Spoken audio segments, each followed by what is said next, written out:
What's up, everyone? I'm currently watching Mizkif play Elden Ring. He's also doing a non-stop playthrough. Not ending until he's defeated the game. Like, oh my god, I have to beat Malenia. I have to finish this thing before people who are just now starting the game catch up. It's not acceptable. Do you guys think I should just start from the beginning and do a non-stop playthrough? Tonight is the night. Yes. Like, let's just start over. It took us 9 months. 9 months to get to where we are. And I think we should just go again.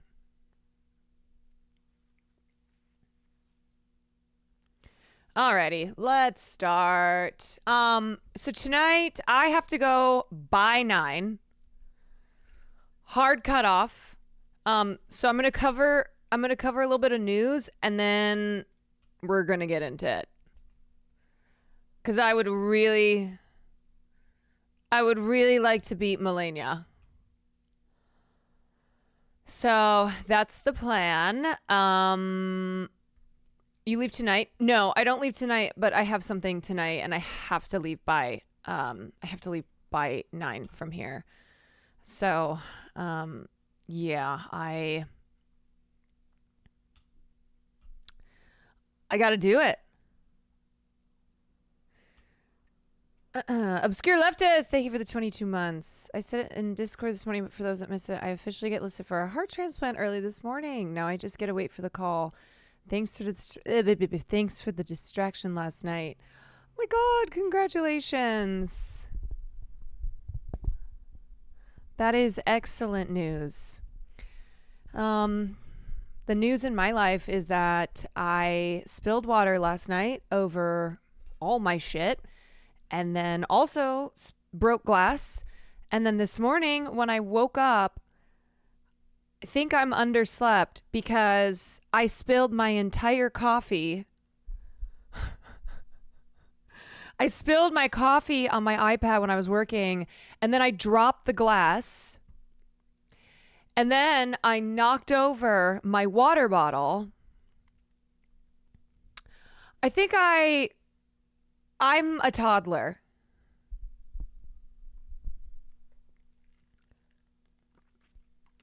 So now I'm putting the lids on my glasses. Hopefully that helps. It is ridiculous. I don't know. I'm so clumsy. Hi, Titi. Yeah. So if you missed last night, that's what happened is I spilled water everywhere.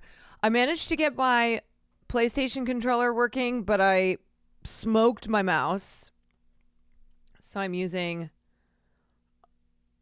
one of Will's extra mice. Did TT Boy and Nick make peace yet? Oh no. Oh no. Not at all. And I keep forgetting, and so like there'll be points where I move him and he just starts going insane even when I think he's sleeping. Like somehow he was sleeping last night and I went to move the Nicolas Cage cutout and he just sits upright. Like he sensed it. It started going crazy. Clumsier than a Zoe Deschanel character? Yeah. I'm just Jess.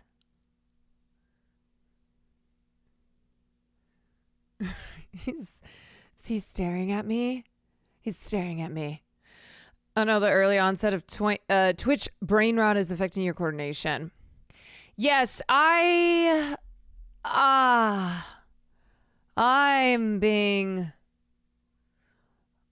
I'm slowly breaking down, I think. Anyway, so that's what I'm doing tonight. tomorrow I'm doing a fun co-op gaming thing with Will. We both have the same sponsor. It's very exciting. We're going to play, oh gosh. It's a vampire game. I am blanking on what it's called. V Rising, yes. We're gonna play V Rising together, and then Friday I'm leaving for Chicago. And what else do I have to report? I decided last night that I need to start doing things outside of streaming. I need to try to not just fully have given my entire being, my body, my mind, and my soul over to streaming. So I was like, I need to start writing again. I need to work towards making things that I've wanted to make. And I kind of just turned off that part of my brain for the last almost 2 years, since it'll be 2 years in September I started streaming. And streaming is great. I love it. But there's also changes in me that I've noticed. And I don't want it to get worse. So I was like, when I come back from Chicago, I need to figure out how to incorporate this back into my schedule. It's not burnout. No.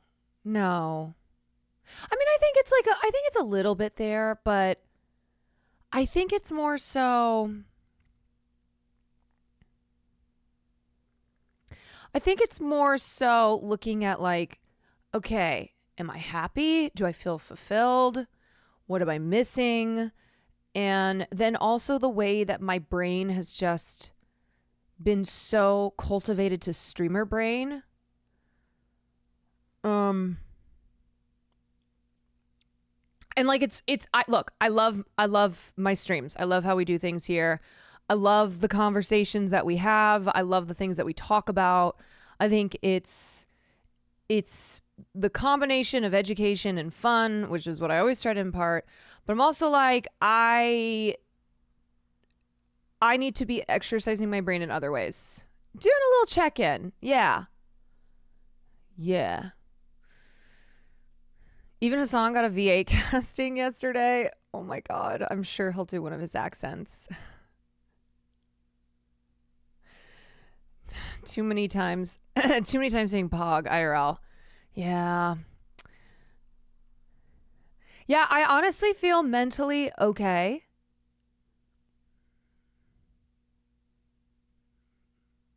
You know, it's like touch and go. So I think it's more so not that I'm having like mental breakdowns, but just kind of evaluating, okay, how am I spending my time? And is this everything that I want to be doing? And obviously I have other projects that I'm working towards. We got the podcast that we are working on. Don't worry, guys. The podcast has survived. The yarn continues. We have not broken up. But we're going to be trying to launch that in July, and I think that'll be good. It's also, you know what I realized too is like podcasting is a different beast. And we've been doing it so far on live stream, which is very different from recording in an actual studio. And I'm excited to see what it's like when we're all together and we don't have the pressures of being live. Because like I explained last night, and I'm not going to get too much more into it, and everything is totally good. Everything is totally fine and good. But sometimes like when you have conversations on live stream, it's hard to have those convos if one, you come in on a different page, and two, you're conscious of chat.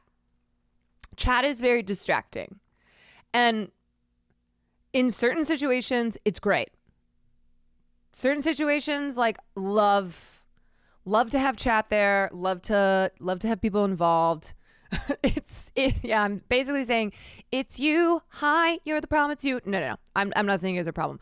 I hope I'm explaining myself where, like, last night when we were, when we touched on that topic, and it's something where that's a conversation that would happen exactly as is in real life.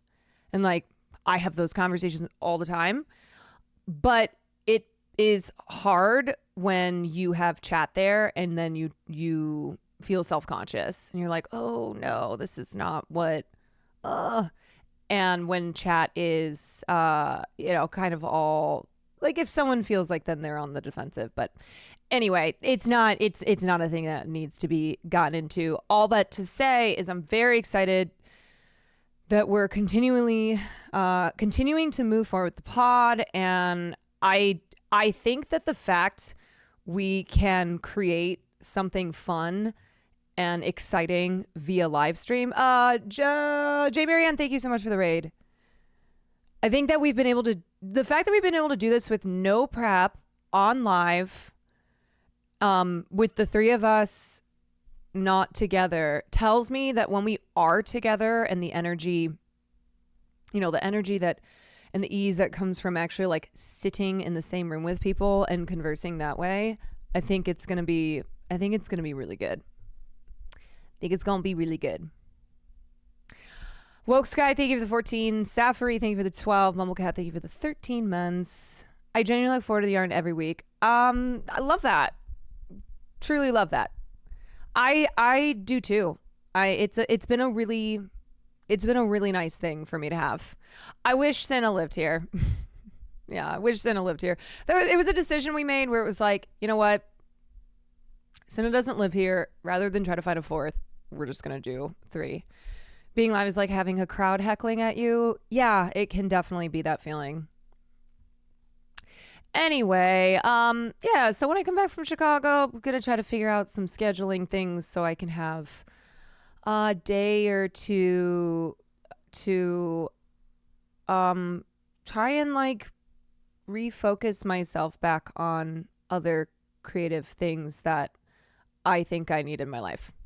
Had you all convinced Cutie to take on a third pod? We didn't have to do any convincing. She wanted this. I, in fact, said many times, I was like, never feel like I'm forcing you to do this. I don't want to do this unless you really want to do this. Like, there's no pressure. If it's too much, not a big deal. I don't want to.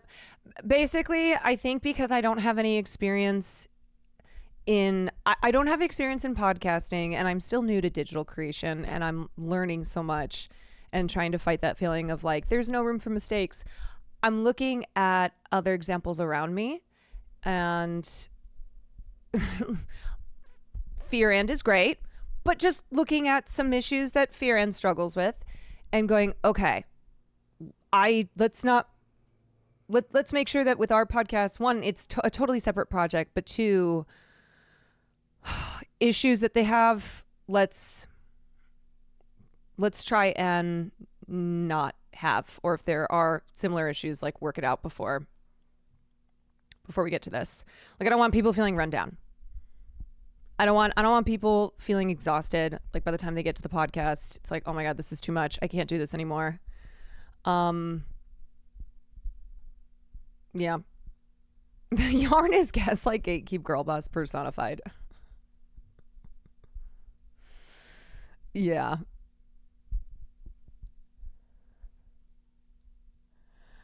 Anyway, all right, let's jump into things. Let's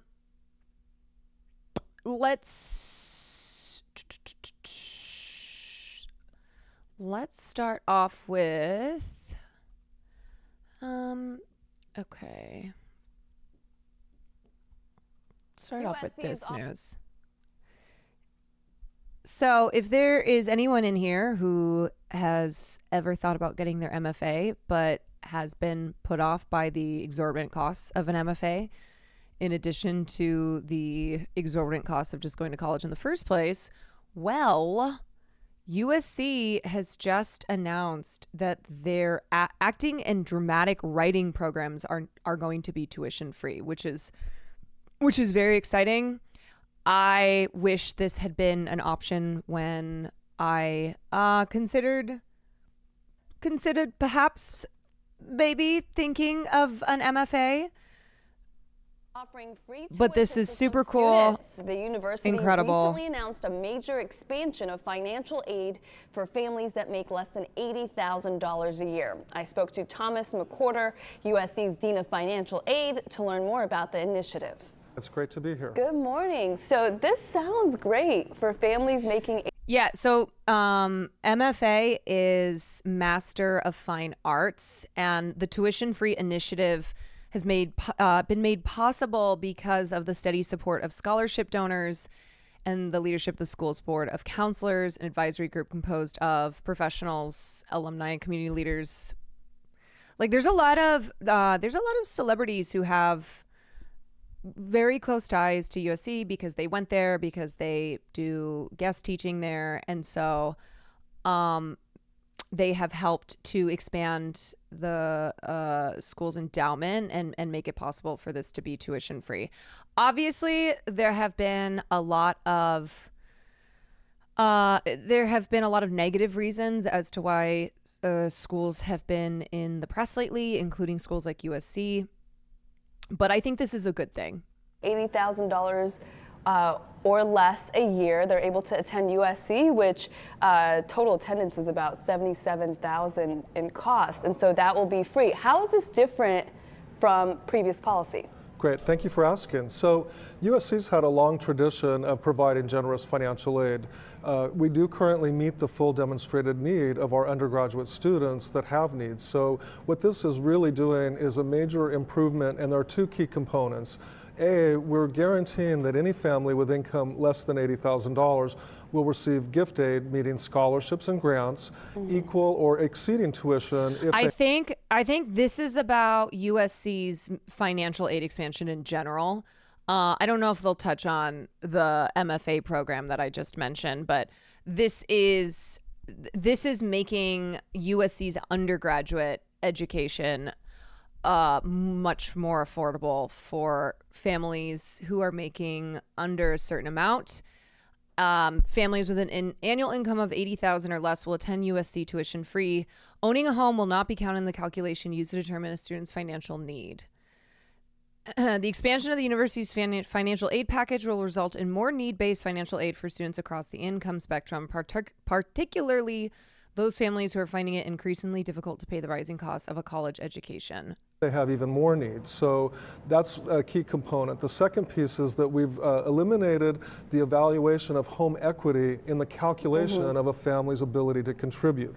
Does so this go for other grad help programs? I do not know $80,000, that. It will also really help families in that middle income group that we find are having difficulty choosing to attend USC.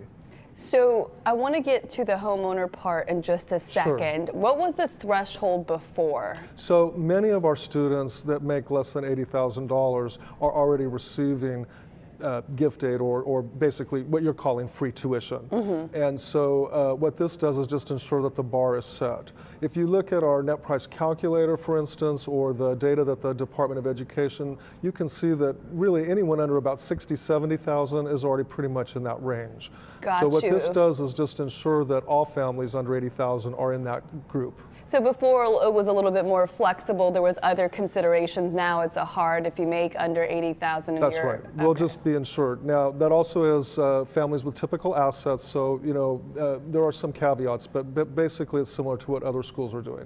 And then you talked about the homeowners portion, which is it before, if you did own a home, you were not going to qualify for free tuition? No, what it was is that we assessed home equity different than the federal calculation. Most private schools use what's called the CSS profile to analyze a family's ability to contribute. So in that calculation, we look at assets like business equity, home equity that the federal government may not look at. And so it's been done on an individual basis. It's been based on the family's income and based on the value of the home. So it's not something that put them out of contention. It's just that added to the amount we felt the family was able to contribute. Okay, and now that it won't really carry that weight. It will definitely increase the need of some students, or some students that may not have even had need will now have some need that we can help them with. All right, and so why this and why now? Well, our new president took office this fall, and she has made improving access and affordability has been a strategic priority for her. We have been making steady improvements in the amount of financial aid that we've been giving to students, but this is a major change. As I think you see that when it's fully rolled out, it will add about 9% a year, or about $31 million to the $350 that we already are distributing to families. So that required leadership and our executive management to really decide using the endowment in a good come up with way. those additional resources, or whether they could commit those resources. Wow, 9% from 350. This dude is a real life Colin Robinson. I was trying to put my finger on who he reminded me of. You're exactly correct. That is a good chunk. So this policy goes into effect next year, starting in the fall, I believe, of 2021. New students, new freshmen, or first-year students who begin in fall or spring coming up will be subject to the new policy. All right. So what has been the reaction from students about this? It's been, I think, overwhelmingly positive. Students are very happy to see this. I've been reviewing some of the responses we've received.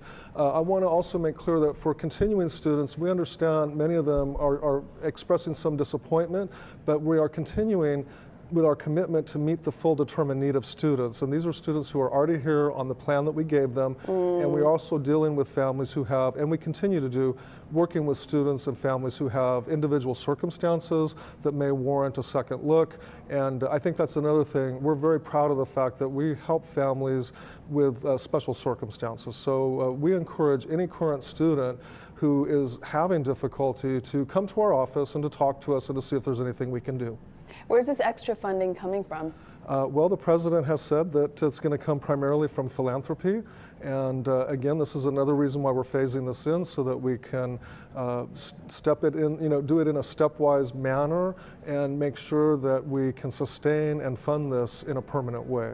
I think A lot of people low income choose private unis because they have better scholarship packages than most state schools. Yeah, My family was not low income, but I certainly needed assistance in college, and I was offered better scholarships at not every private uni, like NYU and USC both fucked me in the ass, but where I ended up going to school at St. Louis University, I got a very sizable merit-based scholarship, and it was much larger than I had been offered at a lot of state schools.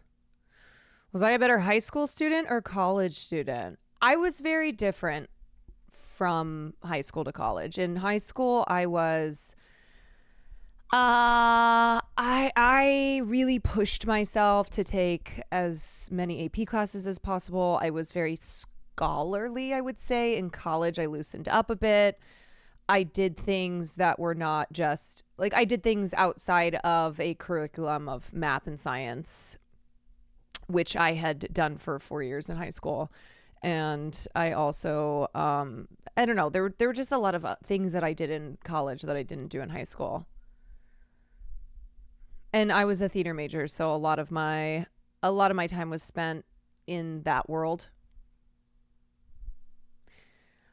Okay, so specifically talking about USC's School of Dramatic Arts, like I said, starting with the 2024 to 2025 academic year, incoming graduate students, as well as continuing MFA students studying acting and dramatic writing, will shoulder no tuition cost. School officials told The Times last week that the tuition-free MFA programs would allow the university to more competitively recruit extraordinarily gifted creatives who bring distinct stories and experiences to stage and screen with no financial barriers. If aspiring artists don't have to be worried about taking on debt, imagine the type of people who might enroll in a program and the kinds of creative choices they can make. Oh, yes. I mean, a lot of us who pursued the arts in undergrad were very deterred by a master's program because of the cost, and because when you are in the arts and it brings a lifetime of uncertainty and not financial guarantee, it's hard to take on another burden of debt. So this is exciting for future MFA students. To think now that these students can enroll and not have to worry about whether they can afford it or not is pretty incredible. We are interested in them as artists, the craft that they want to deeply pursue as graduate students, the stories they want to tell, the multi-hyphenate roles they want to take on in the entertainment industry, and we're just so excited to support them, something we now feel we can do better than ever before. USC's move follows that of the Juilliard School and Yale University, which have also announced tuition-free graduate programs at its drama schools in recent years. Roxworthy said USC's initiative has been in the works since she was appointed to the position in 2021. These programs will be the first master's degrees in the USC School of Dramatic Arts history to go tuition-free. As of last year, tuition and fees were $58,234 per year. The MFA programs currently serve 35 students, with 100% receiving financial assistance. USC made the announcement as Hollywood was still struggling to recover from the financial blows of the pandemic and last year's actors and writers' strikes. Connie Britton, an actor and member of the USC School's Board of Counselors since 2019, hopes it is a gesture of encouragement to future students. Education is so expensive, and so many people who are fully deserving and who can tell stories in ways that we need are completely ruled out because of the financial barrier. And if you look at our business right now, the creative has become so intermingled with the corporate and the financial, and so there's this real chokehold on how we tell stories that's really caught up in commerce. I hope MFA students who have this opportunity see that true creation is fundamentally important, and that stories, especially diverse stories we've never heard before, and stories that have never been allowed to tell, are so much more than just monetary value. An MFA program is really about training the people who are going to be the caretakers of our culture for generations to come. And making that education free shows how important this work is and how committed the School of Dramatic Arts is to taking that seriously. And then I would say too, like, not just at the top level, of course, it's really important that opportunities to study the arts further in something like a master's program are not closed off to people who can't afford it, but also, like, we need funding at a young level. We need arts funding. And of course, like, over the decades, the arts just get cut and cut and cut and cut. Even at performing arts high schools, they get cut. It needs to be something that, like, children from an early age have the opportunities to pursue education in the arts.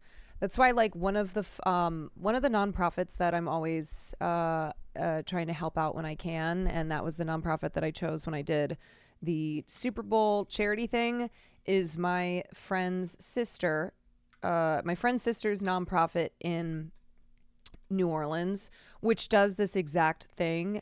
It helps kids from low-income communities around New Orleans get to go to summer camp, learn how to like create for radio, for the internet, in a more traditional entertainment capacity, and just give them the freedom to, like, learn how to use their voices and create something in an industry that, like, there's a cost barrier, and not everybody gets an opportunity to pursue their artistic desires. As someone who's doing a PhD in the arts faculty through the humanities, the phasing out of the arts in favor of STEM programs is so harmful. The arts are essential to all aspects of life, so I'm happy to see this. Yeah, and it's funny because a lot of conversation today revolves around, oh, we lack media literacy. Oh my God, people can't watch a movie and distinguish when, fiction from reality, or vice versa. People can't distinguish reality from fiction. And one of the things is that first, I don't think this is a new problem. I just think that because we have access to mass communication, because of social media, we are able to see everything that everyone is saying, and also people are allowed to say everything that they want to say. It makes it seem like it is a new problem. But it's also things like arts funding being cut, and therefore kids growing up and lacking the education and lacking the training in media understanding that contributes to problems like this. Which brings me to my next thing here. Where is it? I don't know if you guys saw this, but the lack of funding does not help motivate mentors in the arts. Yeah, absolutely not. So this is Nathan Jones, an actor who is in the new Mad Max movie.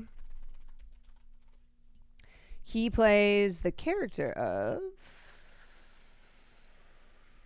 Rictus Erectus. He plays Rictus Erectus, and he posted this. Hi, everyone. I've noticed a few queries and private messages about my role in Mad Max Furiosa, particularly regarding a scene with young Furiosa. This is a very sensitive subject, and I want to emphasize that it involves a fictional character. The details can be uncomfortable, and as an actor, my job is to portray a character based on the direction and script provided to me. I appreciate your understanding and support in recognizing the distinction between fiction and reality. Thank you. Best, Nathan. This was on Facebook. I thought that he handled this quite well. I thought he was very thoughtful in his response. But what he's highlighting here is this ongoing issue with our lack of understanding media. And we talk, media literacy is dead has kind of become a meme at this point. But what's important to note is that this is not a new thing, okay? People who watch a movie or a TV show and are unable to separate the actors from the characters, the filmmakers from the film, and like people like this who go even further and think that this is real, this is not a new phenomenon. Like Margaret Hamilton, who played the Wicked Witch of the West, had to go on TV back in the day, decades ago, and tell people that she's not a witch and that she's not an evil person. Jack Gleason, who plays Joffrey Baratheon, or who played Joffrey Baratheon in Game of Thrones, quit acting because people were so awful to him, because the character of Joffrey is one of the biggest villains in cinema history. But he was acting. It's called fiction. But like there's this weird inability to separate that. And it's happened as long as media has existed. There's actually a lot of really great examples in this thread here. What are your theories? Is there a specific point, a TV show or movie or international event where a giant chunk of people unlearned media literacy in the last decade? What was the snap for not understanding fiction any longer? I don't think that there was one moment. Like I said, I think instead, because of social media, because of our access to mass worldwide communication, because we see everything that people think, and people can easily go online and express their thoughts on something, it seems like this is a new issue. But people used to like write letters to the network. When Gilligan's Island was on air, people would write letters to CBS saying, why don't you help these poor people get off this island? People thought that War of the Worlds was real on radio. It's just the way that communication worked was not something that the general public was privy to. So, you know, you call into the radio, or you write a letter to the studio, or you write a letter to a filmmaker. That's not the same thing as going on Facebook and writing a post and us being able to easily see that, or like being able to access these celebrities in a way, or these art makers in a way that we just couldn't before.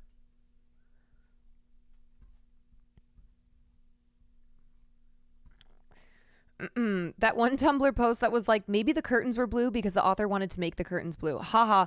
English teachers are stupid for interpreting it as depression. Ruined an entire generation's ability to properly analyze media. I also don't I don't agree with this either. I don't think this is something that's just specific to the younger generations. Now, I will say that I do think there are problems that have arisen that are specific to internet culture that have exacerbated media illiteracy, but it's not just the younger generations who struggle with this. It's not a new issue, and it's not singular to one generation.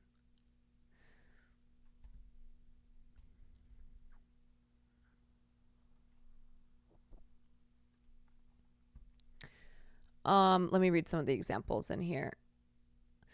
Many never had it. All that changed that those people can now make media by posting online. What changed wasn't how people interpret media. What changed was that people could get online and be annoying about it. People have always been this bad at understanding movies, but you didn't have to hear about it back in the day. Media literacy is uncommon. It's not taught in schools or anything. I think this is more a situation when the internet makes it possible to hear what's rattling around in the brain of every person who can manage to knuckle out a sentence. So you're just seeing what people are actually like. Then someone lists the Joffrey Baratheon example, War of the Worlds. People who spend vast chunks of time consuming a mediated rendering of reality on their phones lose the ability to distinguish, at least subconsciously, the fiction of a Mad Max movie from the hyper-real fiction of a lifestyle influencer's TikTok videos. So I've seen this argument made where things like TikTok, things like digital creation have also contributed to this kind of muddying of the waters.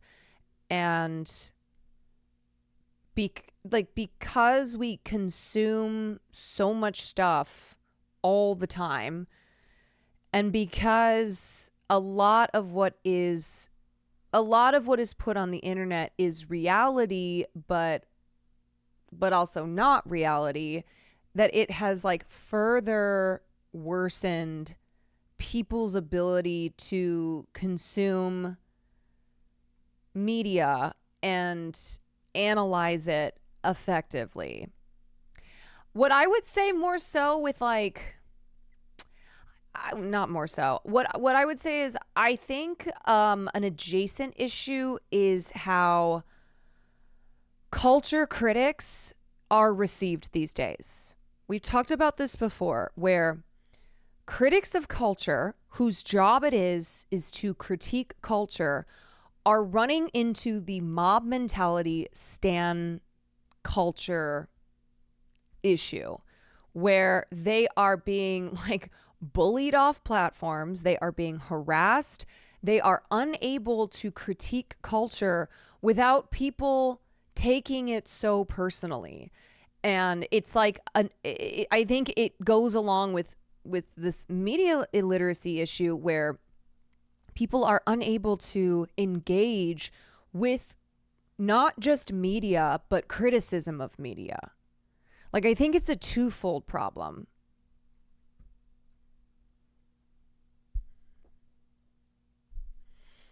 Lindsay Ellis, Sag. All the people who thought The Martian was a documentary drama. Ask Bruce Stern why some people still hate him because he killed John Wayne. Of course, Anna Gunn from Breaking Bad. That's a whole thing.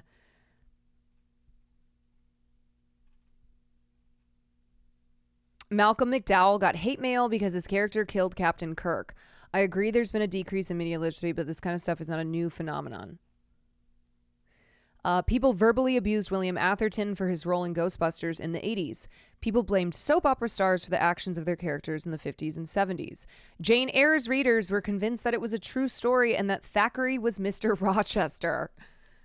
I became aware of it after Avengers 2 came out, when I started seeing people analyzing serious movies like they were comic book movies, which is such a very specific style of critique that it was immediately obvious that's what they were doing. Shirley Jackson's The Lottery. Here's the Margaret Hamilton example. Mary Tyler Moore was forbidden from being a divorcee on her own show because test audiences confused her with Laura Petrie and thought she divorced Dick Van Dyke. There's a reason why certain actors will never play villains, because they are worried that if they are associated with a villain, then people will not... Well, first, people won't be receptive to those who typically play hero characters playing villains, and also that it could cook their careers where they can't go back to playing the good guy if they play a bad guy who is too... who's just like cemented in film history, who's like too iconic, you know? There are some actors who only play villains because they're very good at playing villains, but also because they have just solidified themselves in the public consciousness as playing villainous characters. Nurse Ratched from One Flew Over the Cuckoo's Nest. There was that episode of Drake and Josh where Josh played a dramatic reenactment of a crime and then people thought he was the criminal. Drake and Josh reference. They're too good at playing a villain, usually said jokingly, but clearly there were people who take that seriously. Yes, and I said this about Kevin Spacey, where one of the reasons that people were so quick to believe that Kevin Spacey was a monster, which he is, but it's because he played so many monstrous characters and he played them so well. It's always the they're too good at that. Like, ain't no way that they're not a villain in real life because they're too good at playing this.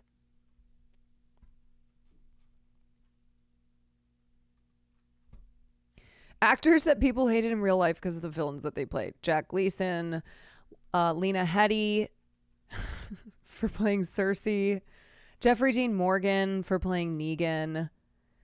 A waitress told Tony Goldwyn from Ghost that she hated him, but at first couldn't figure out why. Tom Wilson took years to overcome the backlash from people who thought he was Biff from Back to the Future. It's funny because we just watched that. William Atherton said he couldn't walk into bars without someone trying to fight him because of Ghostbusters. Ralph Fiennes thinks people should have more empathy for Voldemort from Harry Potter. He said kids would come to set and just burst into tears at him. Alexander Skarsgård noticed people suddenly avoiding him after Big Little Lies aired. Malcolm McDowell, we mentioned that one. January Jones said Mad Men fans think she's a terrible person. Milo Ventimiglia said Gilmore Girls fans still hold a grudge. Yeah, there are many examples of this where fans or people who have consumed a piece of media, piece of art, are not able to like consume it in a way that is healthy and in a way that you should consume media, and they're not able to separate fiction from reality. And I think this can like manifest in various ways, like we've mentioned. Some of them are really extreme, like believing that Nathan Jones actually did these things to Anya Taylor-Joy, when it's like, hey, that was a very sensitive scene involving fictional characters, blah, blah, blah, blah. But then it's also like people will watch something, and based on what they know of the filmmaker or what they know of the actors, will apply that to their analysis of whatever project it is. It's like this strange thing where I think in doing cultural criticism, of course it's important to consider like an artist's entire body of work and how like how, like looking at their whole history and whatnot. But there's also a need to understand that you have creatives and whatever goes on in their personal lives and whatever we know about that goes on in their personal lives. And then we have the art that they create, and that thing is still a standalone. Like it's almost a parasocialness, I think, that has also crippled our ability to effectively consume media. In the House of the Dragon fandom, some insane people called Tom Glyn Carney, Aegon's actor, a rape apologist because he plays a rapist. This is horrible. He's a sweetheart. Yeah, there's just too many examples. Too many examples to note. And then another part of this all,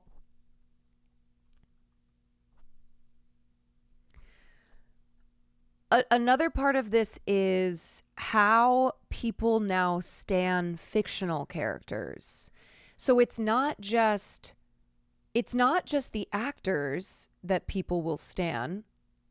It's now the fictional characters, like making fan cams on TikTok for a fictional character, shipping fictional characters to a point that you genuinely get upset when it doesn't happen, or when something happens to the characters in the show that you don't like. And it's why when we watched that Actors on Actors, when we watched the Actors on Actors where Quinta Brunson was like, my whole thing with doing season 1 of Abbott Elementary was, we are not going to listen to the internet.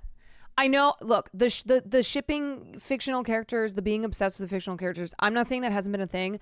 I'm saying the reason that the problem seems to have worsened is because of the internet. Because people will, like the mob will get together and they have influenced the way that the television shows go, or the way that like the sequel of a film is dictated. I think Stranger Things is a good example where Stranger Things very clearly made changes to the show based on how people were behaving online, rather than just being like, yo, this is the thing that we made, you will consume it. You will consume what we have given to you. Instead of that, what's happened is because of the strength and the power of the internet, those who are in the business of making film and television are taking note from what the internet is saying and putting that, like actually making changes from that. I kind of hate fan service like that, where they change it and let the audience control the media. Yeah, and that's why Quinta Brunson said, we are not going to listen to what the audience, or to what fans online are saying.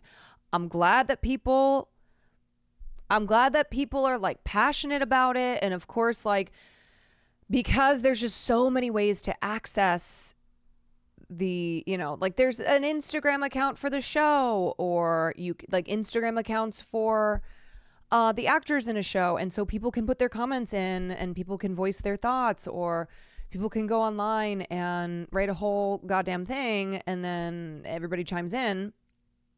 And it's like, artists should not be tailoring what they're making to the whims of the internet.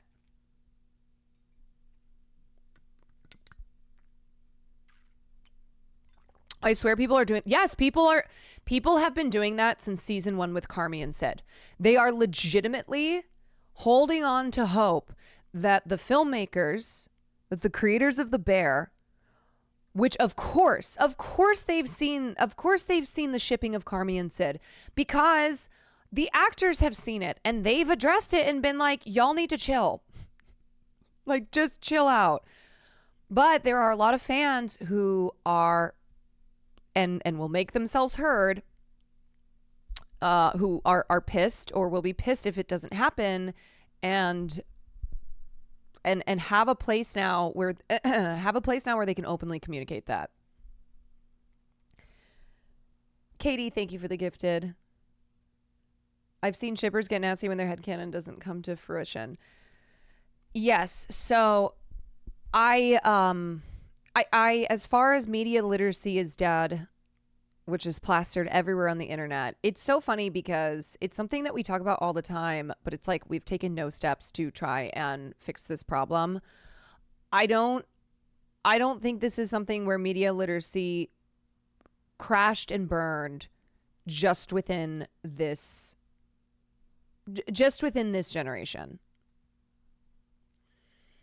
But I do think it's something where I do think it is concerning. I do think the lack of critical thinking poses a constant problem, but I think we're all aware of it because of the internet. That's what's going on here.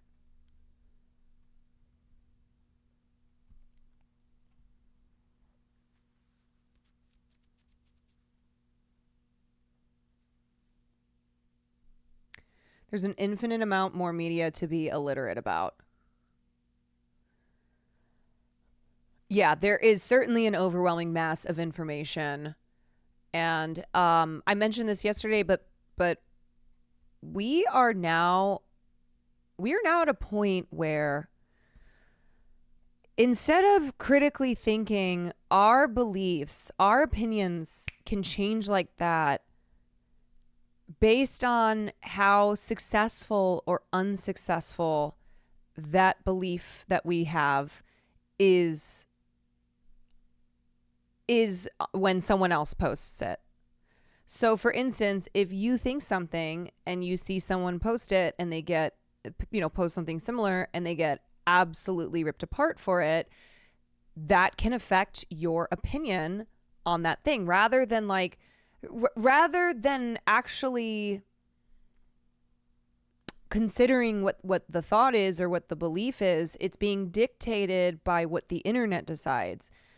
And also going along with that, if you don't have an opinion on something and then you see some discourse online, you may then adopt that opinion, adopt that belief without having done any of the thinking for yourself.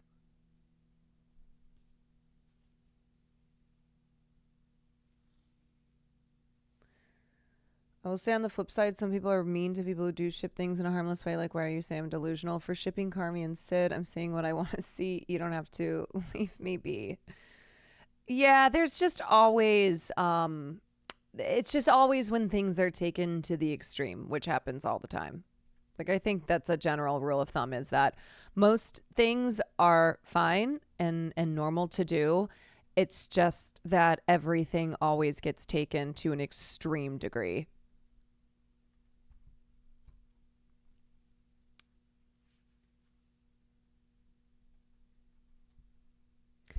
But anyway, I really stress the importance of knowing how to consume media and also knowing how to critically analyze it, because media indirectly and directly shapes our lives every single day. It informs our beliefs, our behaviors.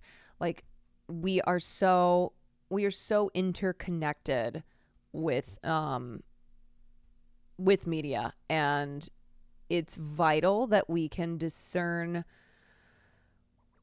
between what is true and what is not true, and then also be able to engage critically.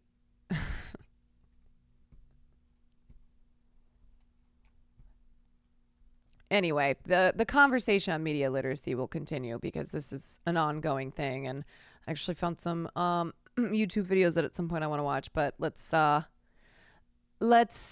move on to some more news so I can get to fighting Malenia. Okay, we're going to talk about this. I just started my first course on gender, media, and culture. Was already so excited. Man, hearing that makes me... That is what makes me miss school sometimes. I'm like, oh, that class sounds so interesting.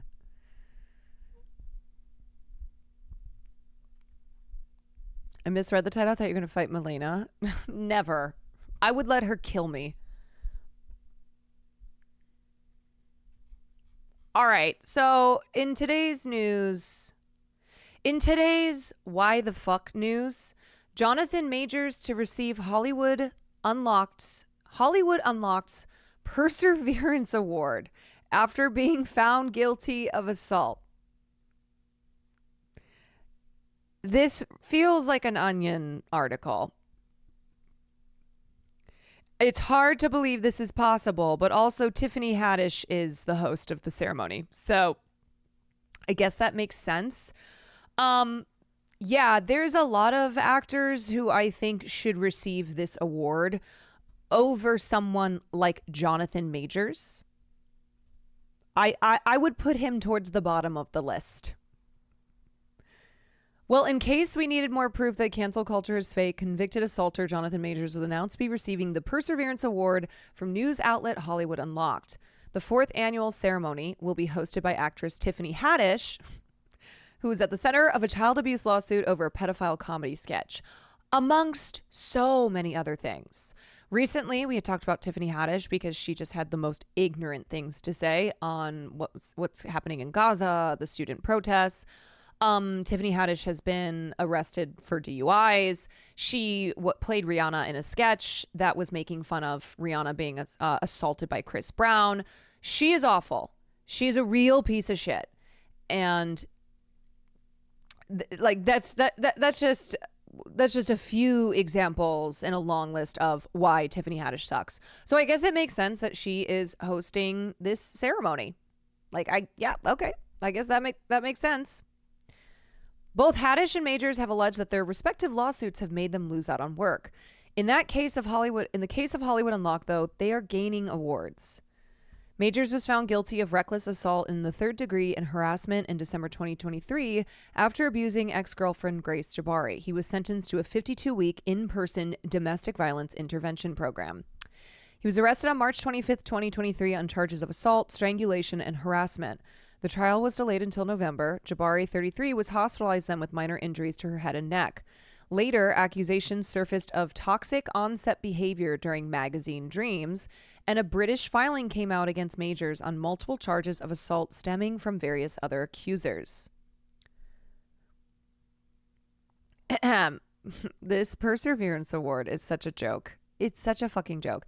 Majors told ABC News in January 2024 that he was in shock to be found guilty based off the evidence and that he wished to God I knew how Jabari's injuries were inflicted. He also said he was absolutely shocked by the verdict. Majors' perseverance through both Hollywood and the legal system is now being awarded by Hollywood Unlocked in an awards ceremony taking place June 21st in Los Angeles. Per the press release as obtained by IndieWire, the Perseverance Award, are you guys ready for this?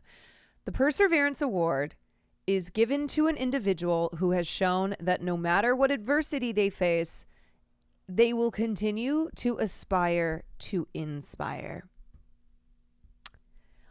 What? No matter what adversity they face, they will continue to aspire to inspire.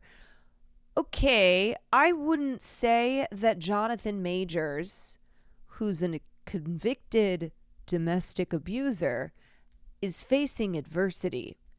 I don't think it's an inspiration to watch him continue in his career.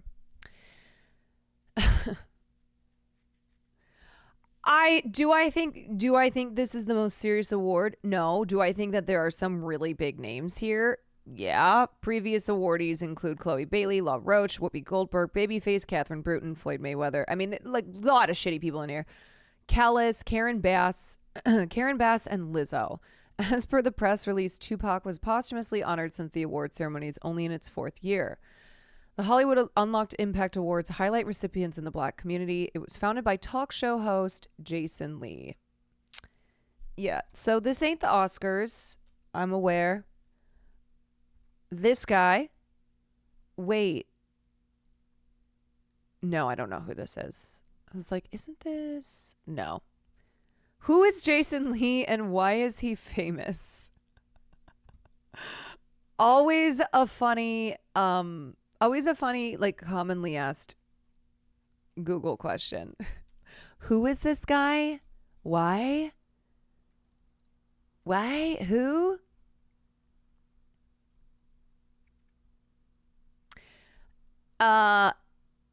Yeah, so regardless of this not being a very serious award show, it still is insane. It's absolutely insane that Jonathan Majors is receiving this award. I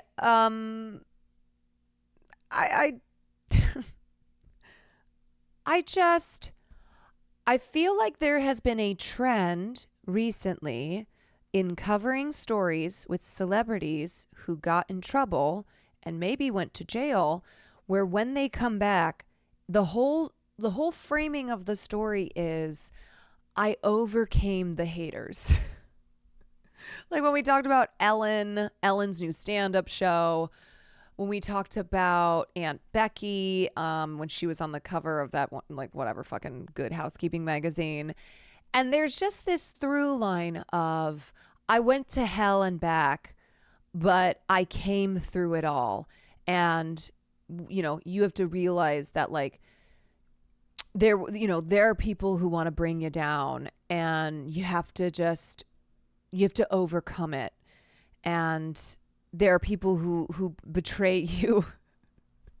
People who betray you, the people in your life who've betrayed you. The fans who supported you, who turn into haters. Is Kevin Spacey up for this next year? Probably. I wouldn't be shocked, although I did see, I mean, he might be a little too busy because apparently he's in millions of dollars of debt.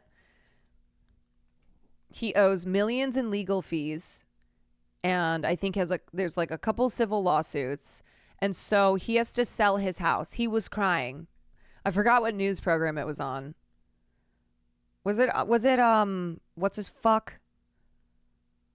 Piers Morgan. I think he went on Piers Morgan. Yes. He went on Piers Morgan and started crying about the debt that he is in. So nothing like debt to show how hard he can persevere. Look, if he makes it through this, he gets the Perseverance Award. Mm-hmm. Yeah. I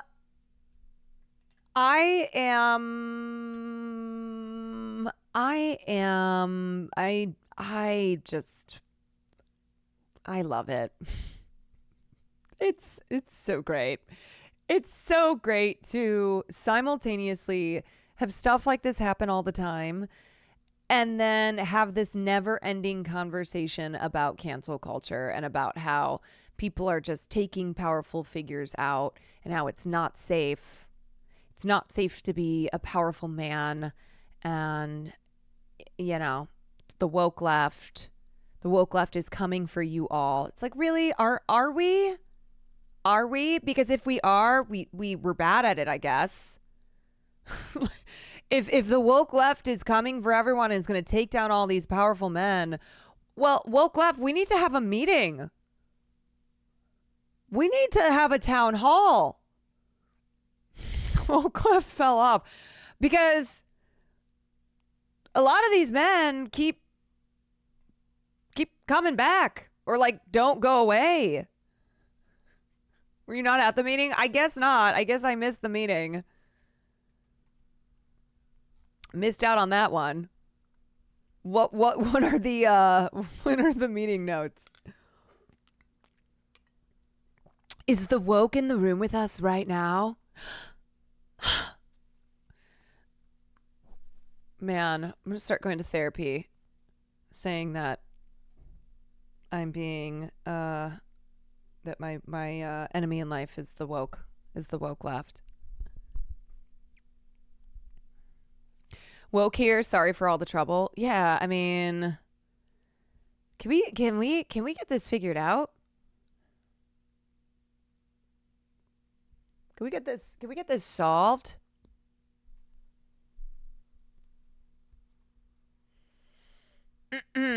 Just getting here. Have you met Malenia yet? No. Well, yes. Yes. I met her. And I'm meeting her again. Farley looks like he's searching for Nick Cage. Are you looking for him? What are you looking for? Is it one of those love-hate relationships? Come here. You want to scratch? Come here. Come here. You want to scratch?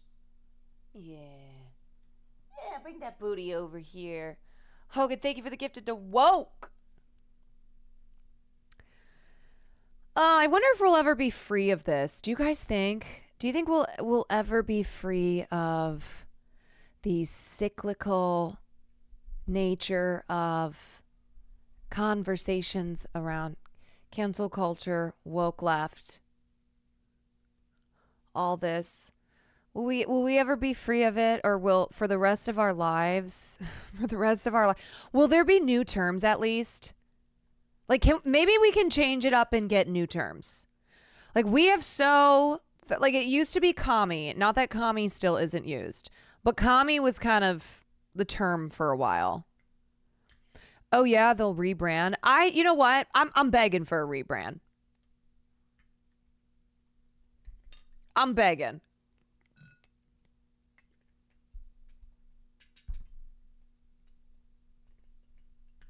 SJW Snowflake. I mean, I guess SJW was hot for a while, but it's not used as much because woke has replaced it. SJW in Snowflake, it's now just woke. Everything is woke. I hate it. Let's go, fuckstick. You just call him fuckstick? Anyway, okay, let's look at AG1 travel. Grande. That's drink AG1. That I really didn't know, and I want. Okay, so Ariana Grande went on this podcast called Pop Crushed, co-hosted by Penn Badgley. Didn't even know he had a podcast, but co-hosted by Penn Badgley. And she opened up about her relationship to child stardom. And then towards the end, started talking about, touched on the Nickelodeon stuff. She doesn't mention Dan Schneider and doesn't mention any like specific names of bad individuals who were around at this time. But the reason that I want to play this is because when we were having this conversation about Quiet on Set, and when more actors had come forward who were not necessarily in the documentary, a lot of people were like, where's Ariana Grande? Where's Victoria Justice? And it was like, what do you mean? What do you mean, where are they? Well, why aren't they saying anything? Why aren't they coming out with statements? Like, you don't get to dictate.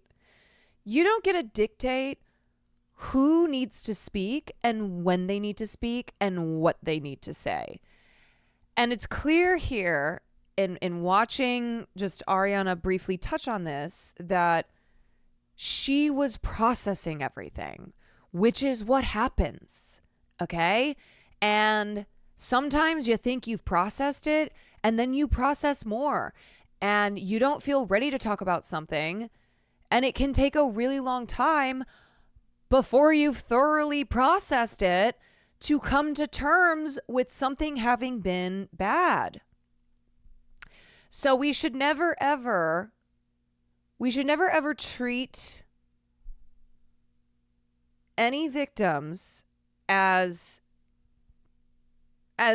like, you have to behave a certain way. You have to do it on a certain timeline. You have to like come forward on a certain timeline. And we also, like, for a lot of people, we don't know their stories because they haven't said them. Maybe I misheard. I'm not sure, but Did you say that you created Victorious, or that you were Also, she looks in so cute. conversation with the creator of that before? No, auditioned for Okay. Victorious with Liz Gillies. Yeah. Yeah, so we were on no, did I say green? No. No. I was just trying to Audition. understand. He was thinking Okay. about the Roche Point. The Roche Point. I was already on Saturn's rings. Yeah. And I was just like, right. No. Showrunner, no. No, but I guess because I I had auditioned with Liz, who was in 13 Okay, with me. that's So we, what it was. yeah. That's what it was. We like flew to LA together, all green and nervous and wondering what the chances were. And we both got cast. So I was lucky to have my first 2 jobs be with my 2 best friends. Like my first one was Aaron and my second one was with Liz. And Yeah, that and- was very lucky. So you were talking before about the kind of community that that being on in a stage production or a TV show provides. I mean, that was for me, I think the thing that actually drew me to it more than anything. For you, it sounds like there was also a really, really clear, strong, I want to sing. Music is the future for you. Music is the path. But I guess I'm curious, what was that like? Because again, this is, how old were you? 14? I was 14 and I flew out to audition with Liz Gillies for Victorious, and we were all very excited, and we got cast, and it was the best news we could hear. I mean, we were young performers who just wanted to do this with our lives more than anything, and and we got to, and that was like so beautiful. I think we had some very special memories, and we feel so privileged to have been able to create those roles and be a part of something that was so special for a lot of young kids. I think we're reprocessing our relationship to it a little bit now, if that makes sense. Yeah, completely. What are your thoughts on child acting? Like, we've had different child actors on the show who feel differently. Some who are like, I would never let my kids. I don't think anyone should. And others who are open to it as long as there's like certain conditions on set. Obviously, my relationship to it has and is currently and has been changing, and I'm reprocessing a lot of what the experience was like. I think that the environment needs to be made safer if kids are going to be acting, and I think there should be therapists. I think there should be parents allowed to be wherever they want to be, and I think not only on kids' sets. I think if anyone wants to do this or music or anything at the level of exposure that it means to be on TV or to do music with a major label or whatever, there should be in the contract something about therapy is mandatory twice a week or thrice a week or something like that. And I was actually talking to Max Martin about this the other day, because he was always such an amazing person to talk to about the stressful parts of what I was experiencing. Yeah. And he was just amazing. But a lot of people don't have the support that they need to get through performing at that level at such a young age, but also dealing with some of the things that the survivors who've come forward. And there's not a word for how devastating that is to hear about. Kept nice thank you for 11 months. I wish that people who threw their energy into saying we need to protect kids, but protect kids from like the LGBTQ community, I wish they would throw their energy into protecting kids this way, of like trying to implement these changes in Hollywood or in digital content creation to protect children that way. It's like, you want to protect kids?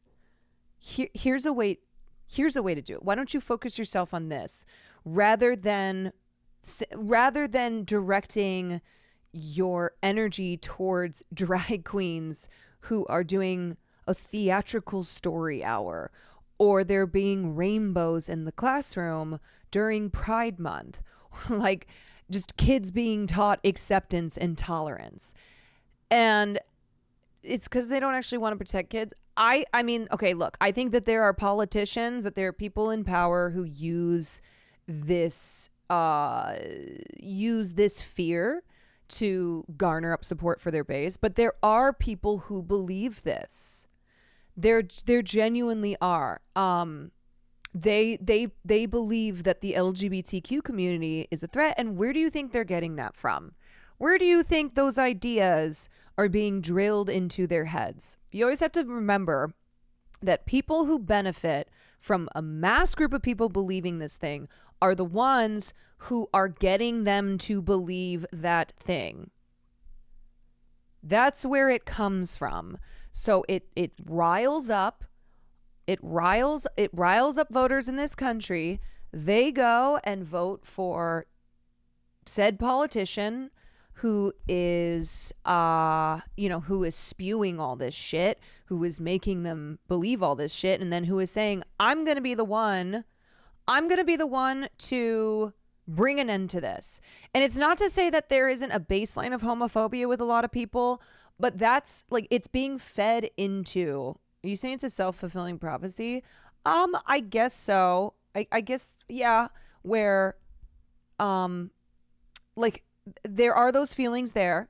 The people who benefit from from taking advantage of it and from further whipping it up into this like now huge societal problem are going to continue doing so. I read something recently about how evil basically is a byproduct of idealistic fanaticism. I think that's basically why people are LGBTQ, because they legit do not. Oh, I was like, whoa, what? Why people are against LGBTQ, because they legit do not think it is. They legit do not think it is not good moral, when in fact that belief at its core is just false. Sorry, I can't fucking read, because they legit do think it is not good and moral, when in fact that belief at its core is just false.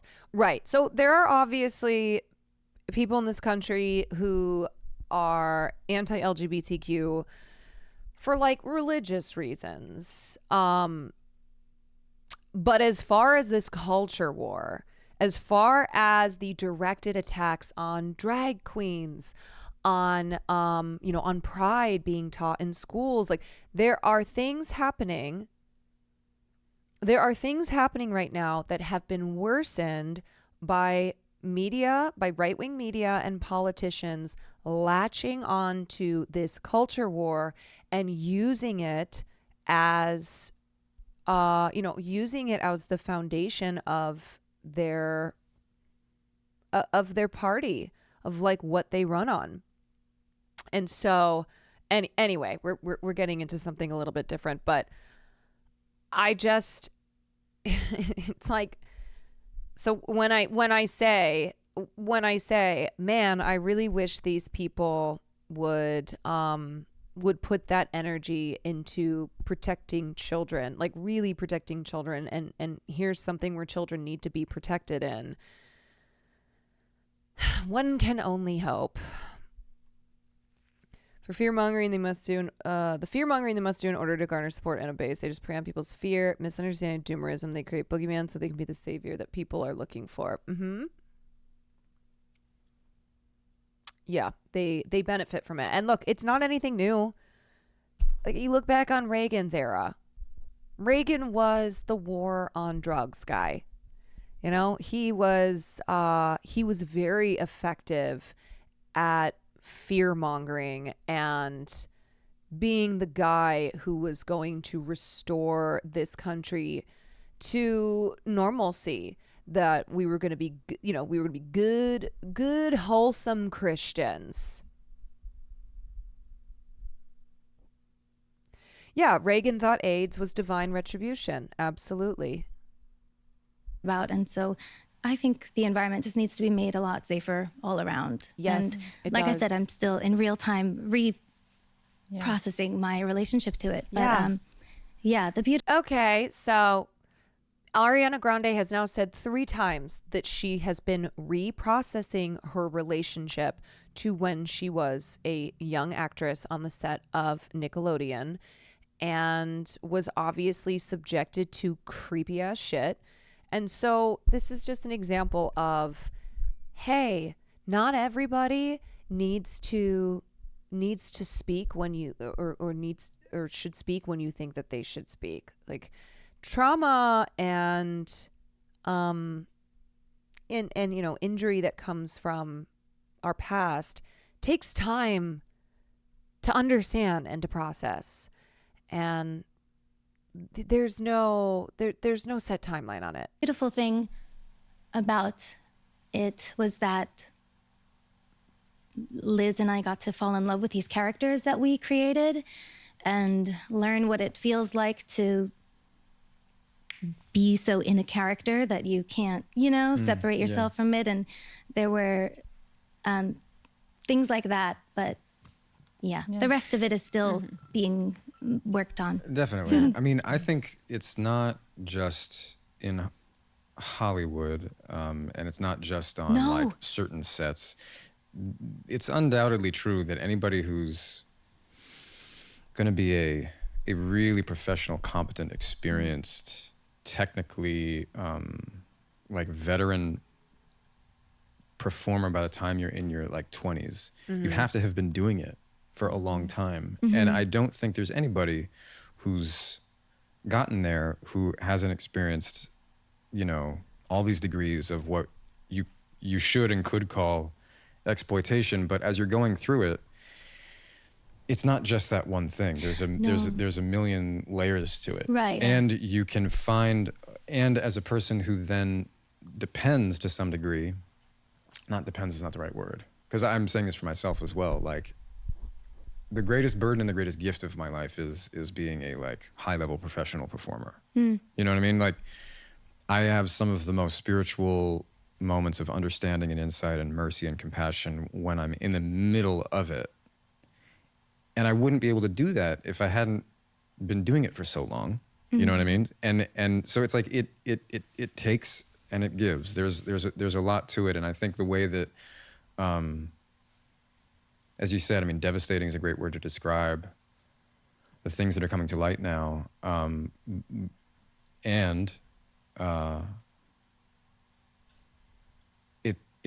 it doesn't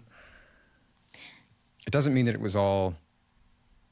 It's just like across the board a negative experience for everybody who's doing it. And I think that's a really complicated and strange. It changes truth it to a sit lot. with. Yeah. It changes it a lot, and that's what I think I'm reprocessing. Me too, Yeah. by the way. Like I wasn't around. Yeah, I mean, there's a lot. Yeah, there's a lot there. I'm sorry. It's really tricky because also you and I, if I've gathered anything from our time together and from today, from just knowing you, it's we're so professional. So Yeah. I think it's kind of like in any work environment. I'm glad that this conversation is happening here and also in the world, because it's also just kind of a cultural shift Yes. that's Yeah. happening Yeah. where it's not just actors and No, singers and whatever. If you ask anyone who's ever worked ever, if they've ever been sort of like, dealt with a boss that had a really bad ego and temper and whatever, or if they've been sexually harassed or even assaulted, or it's everywhere.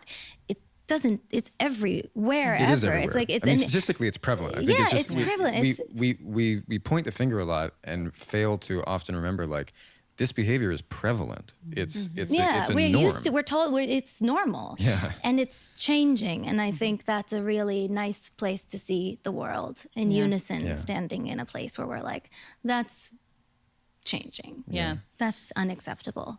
So I think yes. Sure. One of my favorite quotes. I Sophie and Penn will agree with this. I have like a fire and brimstone personality too. Yeah. So the Me Too movement has not accomplished total parity and broken down the power structures that have allowed this behavior to exist forever. But what it has led to is a shift in society and the conversations that are had that used to not be had. And that's why I stress over and over again that no movement leads leads him, within a X amount of years to the change that it's fighting for.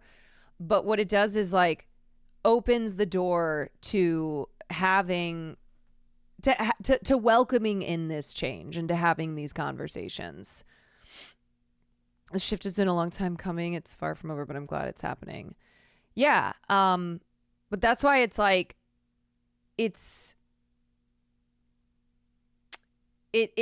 something where as these conversations are had more, as people are more aware and they have the language and the understanding to discuss this systemic abuse and the way power is wielded by those at the top, it's like we have to keep acknowledging and recognizing when powerful abusers still are around.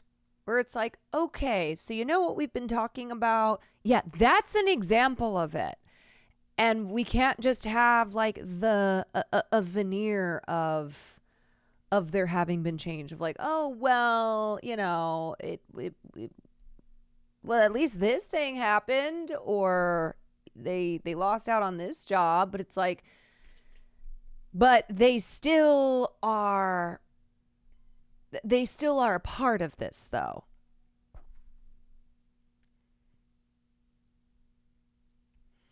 And I'm sorry, the Jonathan Majors Perseverance Award, I just can't, I can't get over it. Let the punish. Two? What's the other part?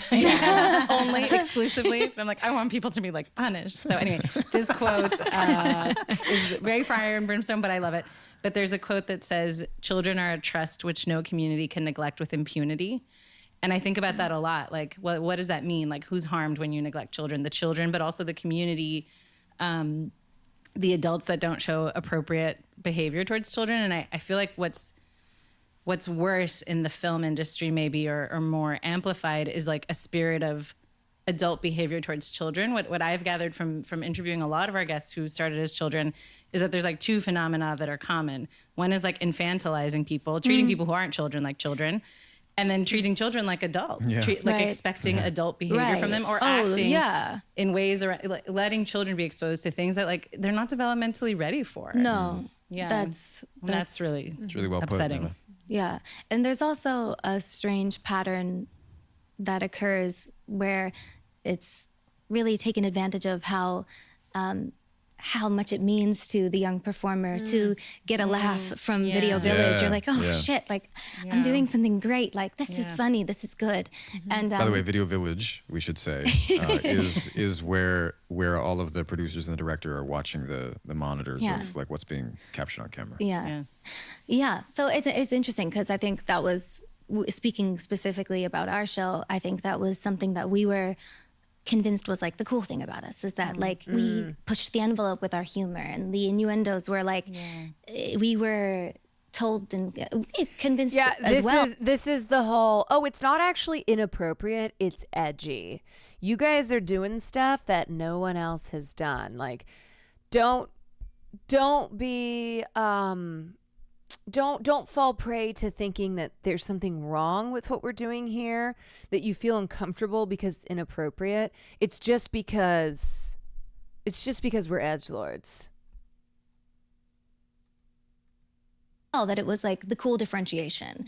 And I don't know, I think it just all happened so quickly, and now looking back on some of the clips, I'm like, that's bad. Damn, like really? Not good. And the shit, like craziest- if my daughter, sorry to, I just, you think about it, it's like if I had a daughter, it's like, and The craziest part of that is like how many people have to approve it. Like when you start working in so television, many adults, How many adults? so many 45 adults. adults at least. So So many many adults adults. approved that. So that's, it's like 45 there's no adults. spirit of responsibility towards children. Right. There's a spirit of like a bottom line. There is financial a bottom line. You know? There's a bottom line. And then the things that weren't approved for the network were snuck onto like our website or whatever it was. And that is another discovery. But Wow. going into it, I guess I'm upset. Yeah. But, Towards the end, my mom was allowed to come to set when I was like, a little. She wasn't allowed to come to set? When we were younger, they were allowed to come to run through sometimes, or like things like that. Like occasionally, I think. That's crazy that they weren't allowed there all the towards the end, she was time. there like a little more, and we've been talking a lot about this recently, and she's been like, That's My mom and I insane. have too, Yeah. by the way.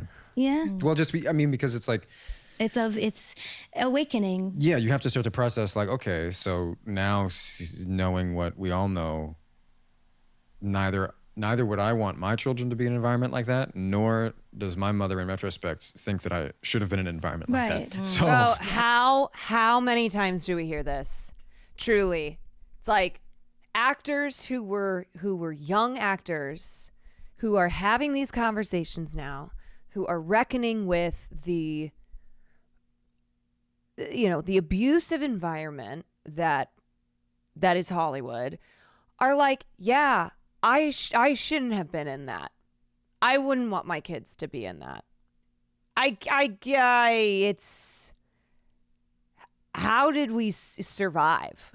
Like, how did we survive that?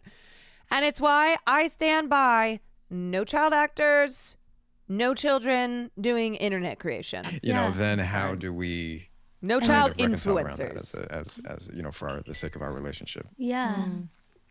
And Yeah. how do you also put it to use? How do we put it to use? How is there an end to things like this? I was actually talking about this with Max, who I said earlier, because I think that in my contract as a Republic Records artist, I want to see them add moving forward. I need to call Monty Libin about this. Monty, I have an idea. No, but I think it should be provided that if you're going to be doing this on this scale and your life is going to turn into something. If you want child actors, you can only get adults who look like children, like the girl who The Orphan is based on. Okay? You need an 8-year-old? Great, you're getting a 30-year-old. She's 45. Yeah. That's if you want a real human actor. Otherwise, you get the AI. Yeah. Or the Bradley Cooper But baby. it is if you do it, if it goes well, and if you get to do it and you get to be on the stage at the Grammys, and your dreams are coming true. I'll play a child. There should be an element that is mandatory of therapy, of a professional person to unpack what this experience of your life changing so drastically. I will play a child. I had an audition sent to me recently for a Gen Z. It's close enough. Just Gen Z. That's what the character name was. It was Gen Z #1. Oh, it was so funny. Does to you at a young age, at any age. It's just And like young Really? Gen Z. Yeah. gets you for a second. Yeah. Ariana, I want to say it's completely sincere. Anyway, this is wrapping up here. But the last thing that she said, where she's like, what this does to you at a young age. Bada bing, bada boom. And it's why when celebrities, of course we need to criticize them, no worship. But it's also this understanding of celebrities who have been in the spotlight for so long and grew up in this environment. Of course they're screwed up. Of course, yeah, there's major problems. Of course, even if they're not like an Amanda Bynes. I think this is a bad example of it. But like yesterday, how I started off on the stream talking about how it's hard to have conversations sometimes that you have in real life when you've got a camera on you, when you've got chat there. It doesn't go the way that it would go IRL. There's like this added element of like you are being perceived. All of these people are looking at you and interpreting it and then, talking about it. And you translate that to like actors who grow up in the spotlight. like Nickelodeon kids who had to grow up in that environment, who were famous by double digits, you know, by the time they were 10 years old, and had to endure had to endure the growing pains of life, but under a spotlight. And I covered this when we covered Justin Bieber. It was the same thing. It's like, yeah, Justin Bieber did a lot of shit. Absolutely. A lot of shit. But you think about like some of the things that he did are things that kids do in life all the time. It's just that he had an enormous spotlight on him. Everything that he did was reported on by every fucking publication under the sun. And so there's no there's it's like you can't make mistakes. Sincerely, that meeting you now, I mean, you're just so lovely and kind and sweet, but even from afar, I just feel, and Penn, I've like had conversations with Penn about this, completely sincere. You're so strong. Like you've gone through some incredible things. And I just feel like grace has to be one of your lead attributes as a person. Like you seem to handle things with grace. Yeah. That's nice. Thank you. You got me. Thank you. That's nice. It's true. Yeah. Thank you. I think everyone in this room is very strong. Thank you. And yeah. You don't know them. You don't really know them. I was only talking about. No, I'm kidding.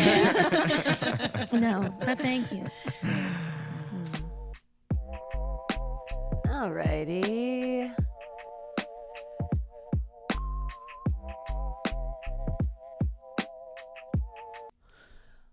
I wanted to get to this story, but it's a pretty hefty one, and so I think I'll save this. Quickly, I have to point out the hilarious irony in Rob Schneider criticizing Will Smith for the slap. I'm going to give myself a lobotomy if the slap discourse continues into 2025. I'm going to do it. I'm going to lobotomize myself if we continue to talk about the slap. And you want to know the other thing that I thought about the other day? There sure were a lot of celebrities who deeply, deeply were just frightened or outraged by the slap, who have had nothing to say about all the dead kids in Gaza.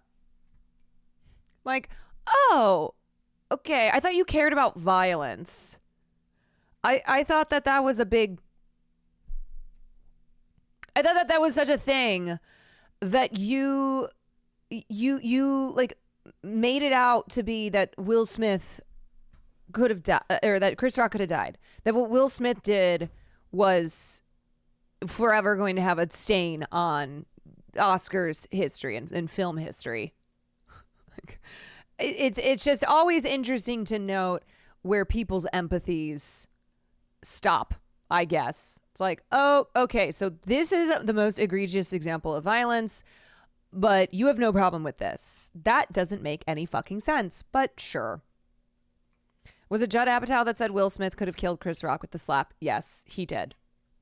And he said it seriously. This is the tweet.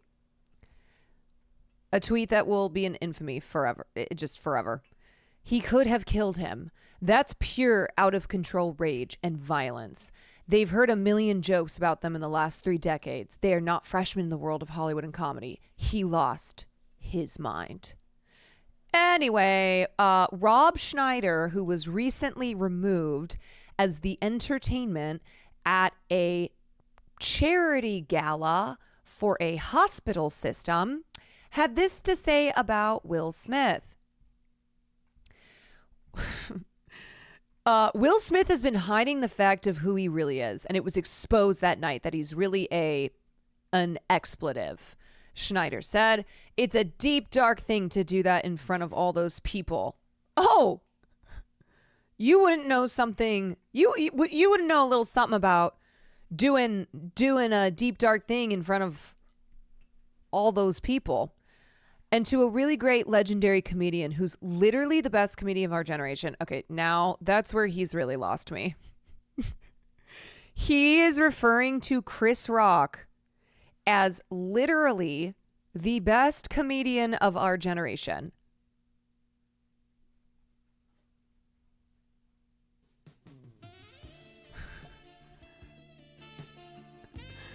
Dragon Army, thank you for the 5.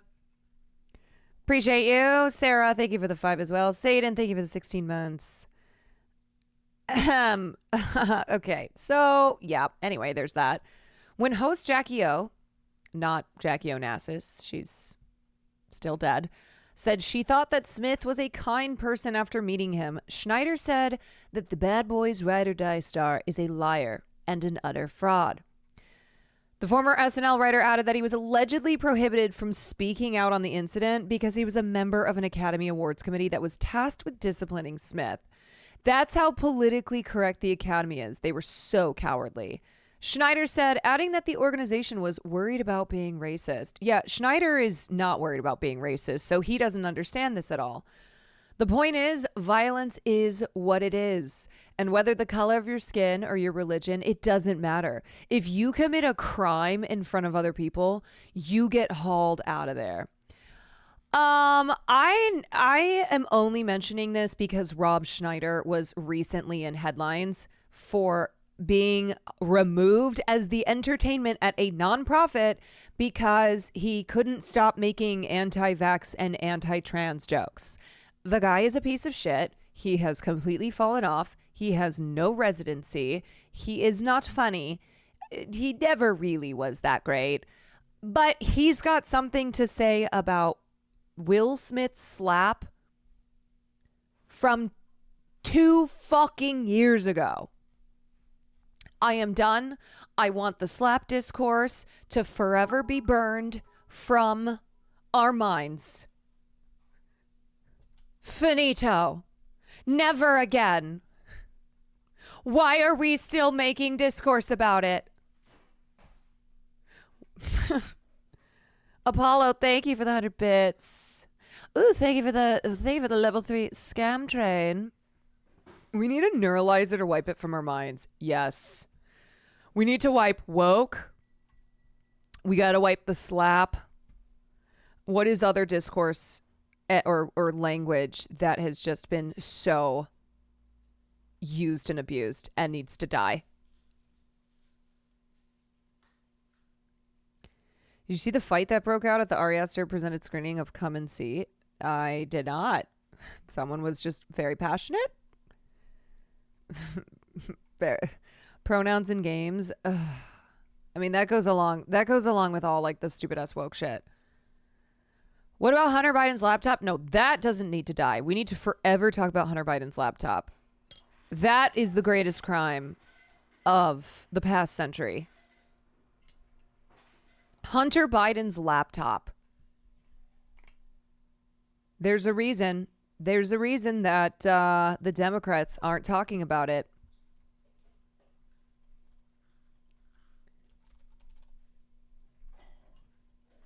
Did you see Simon Cowell saying he wish he owned the name?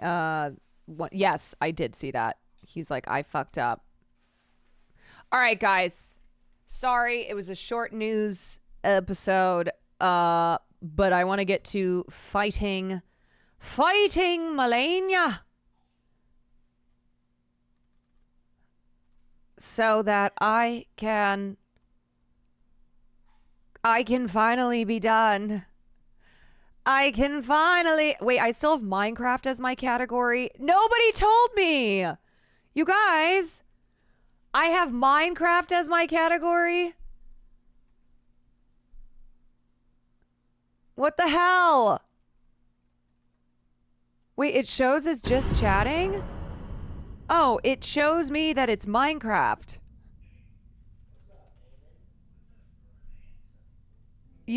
Okay, I don't understand sometimes. OBS is weird. Katie changed it. Oh, thank you, Katie. Yeah, I just went to go change my category, and it said Minecraft. I was like, why? I can't escape. Now it says Elden Ring. Okay, cool. All right, water, and then we're doing this.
Okay.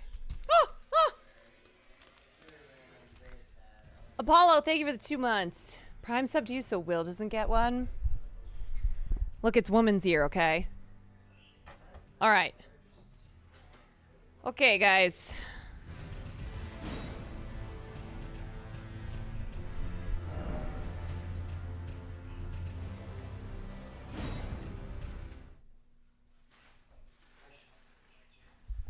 Has anyone checked in on Ms. Kiff's progress?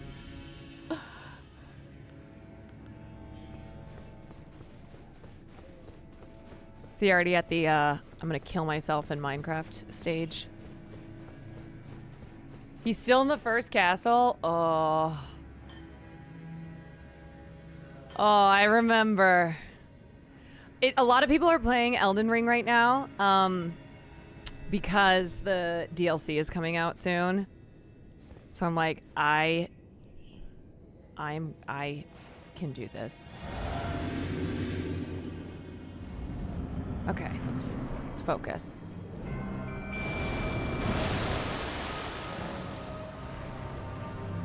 Oh.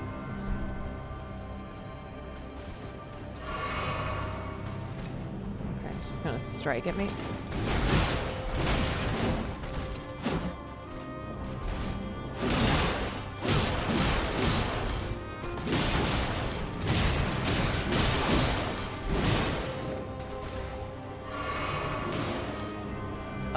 Oh, she's doing the thing.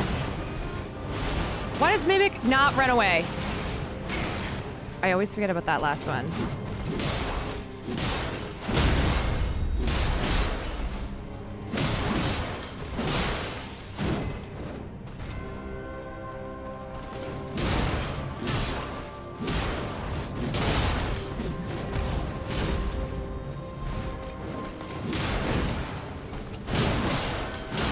Come on, Mimic.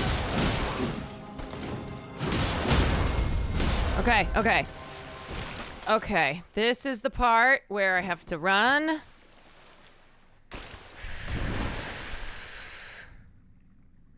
Okay. All right. Okay, go. Oh, okay. All right, all right. We made it. We made it. We made it.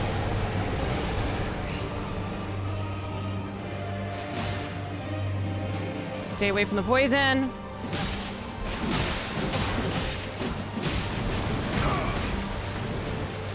Oh, back up. Wait, does she not have the same move? Oh, oh, back up, back up, back up, back up, back up, back up. She's... Ah, what? What was that? Oh.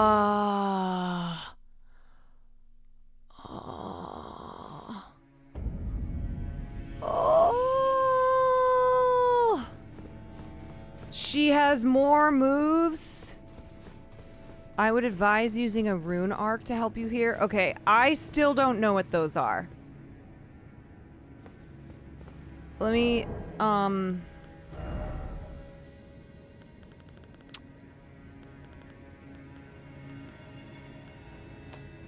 where are those again? To activate your great... Okay, is it under inventory? So second row. Rune arc. Grants the blessing of an equipped great rune upon use. So I just click use. Yes. Judgment for ease. Thank you for the tier 1. Yes.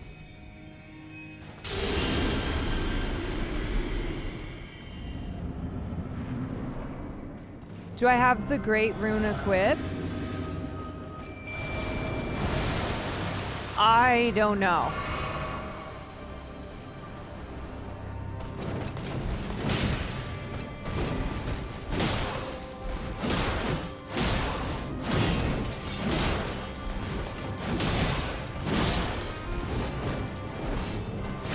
Ah, that move she does. Back up. And she does it one more time.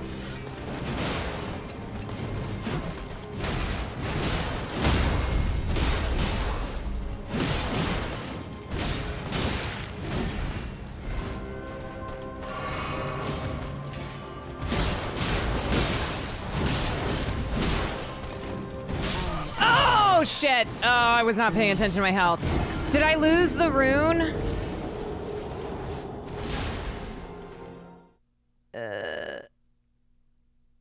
Yeah. Wait, so what does it do? It's a I don't understand what it does for me. You have to react it every time you die. It just boosts your stats until you die. Okay.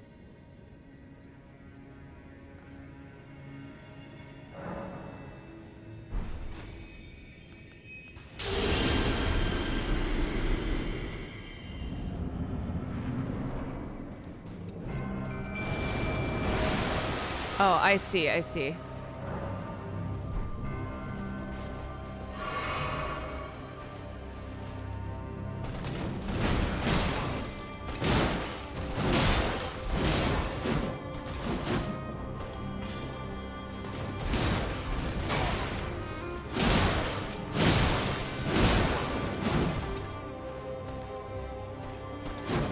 Oh!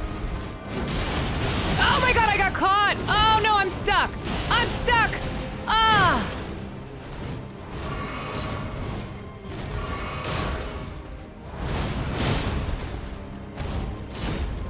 Where am I? I'm getting confused with me and Mimic.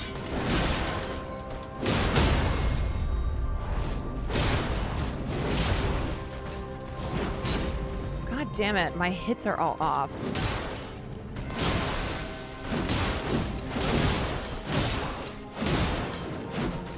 Come on, Mimic.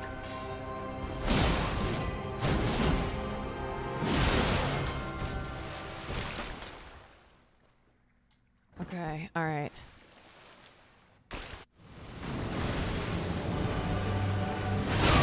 Ah! Ah! By the sky.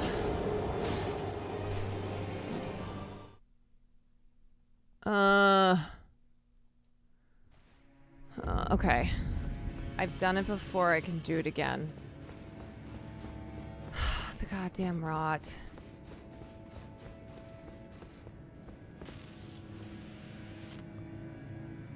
I'm like, do I... Okay.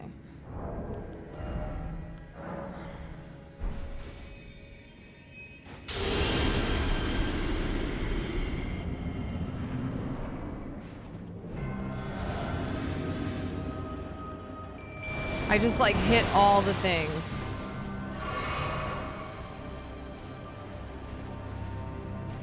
Okay, come on.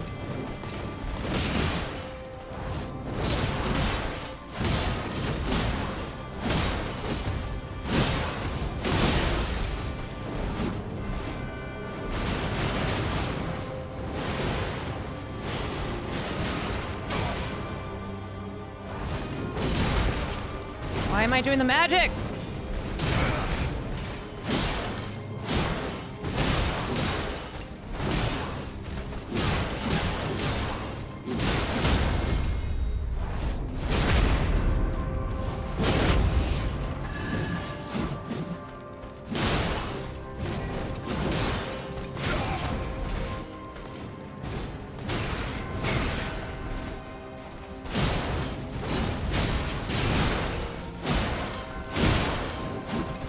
Oh, heal.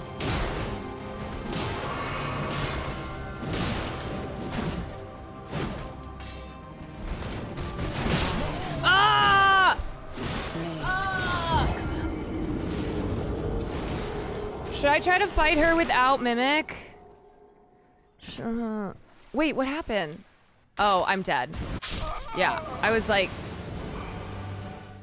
I didn't make it to the last. I don't know. I'm wondering if I try to save Mimic for part 2. No, Mimic is helpful. But just, I don't know. Maybe I try it once. Maybe I try the bubble here. Mimic is very helpful though, because he distracts. Let me just see if I need to learn her moves a little bit better.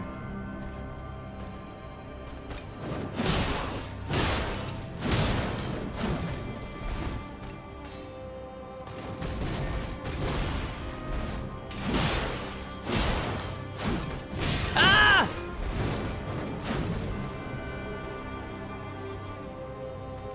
God, she's just like a wolf.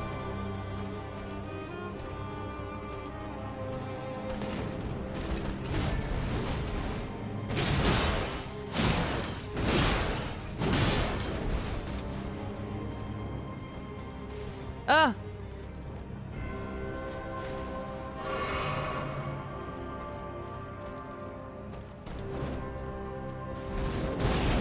Ah, I'm stuck! I'm stuck! Ah! Oh no! She like pulled me into that! Oh, fuck!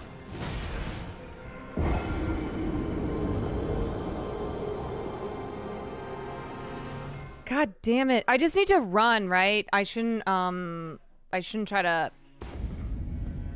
The waterfall sucks because you don't know where to go.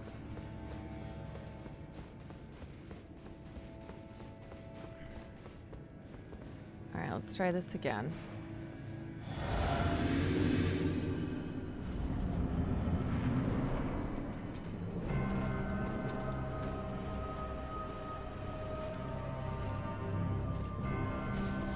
Mimic helps.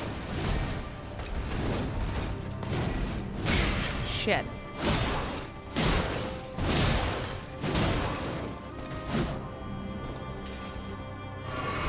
Shit! That's not fair. I was taking a drink. God damn it. I timed those wrong.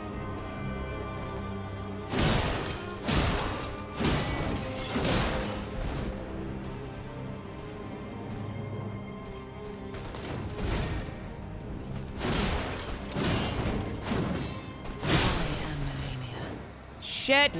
Oh my god.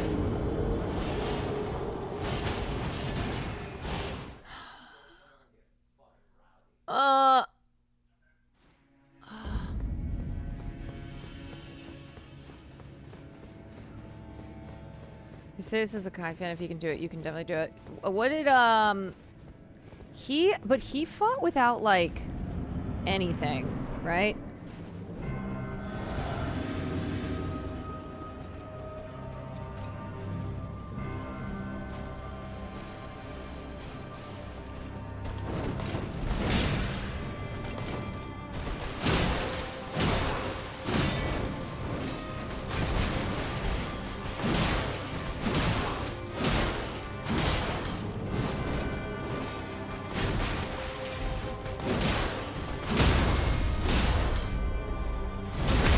Yes!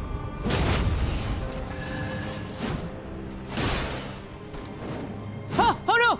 Oh no! Oh no! Oh no! No! No! No! No! No! No! No! No! No!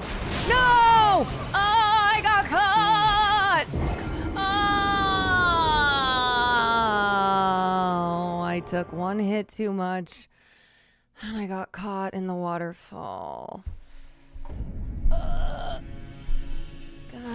damn it. Oh, what did I just do? Oh, shit. Okay.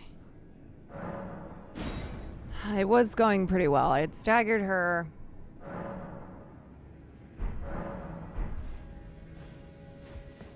I've got rhythm. I've got music. Okay.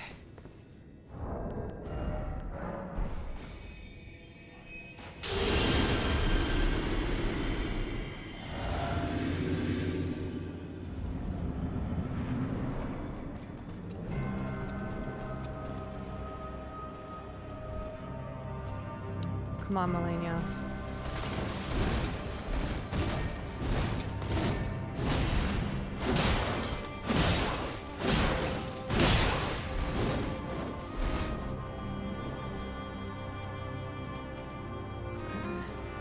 I just need to check my stamina.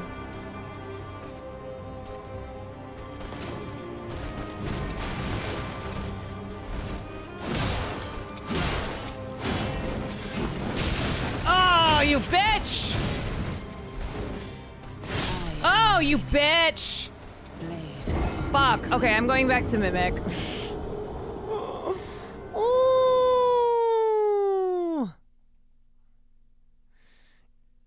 Okay, we're going back to Mimic. I'm gonna save my... What's it called for the second? She's stealing my life.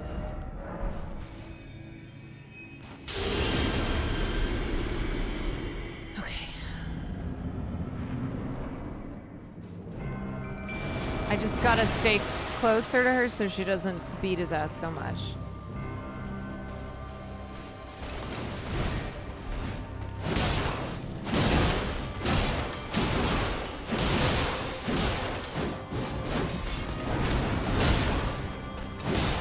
Ah, Mimic, back up! Back up, Mimic!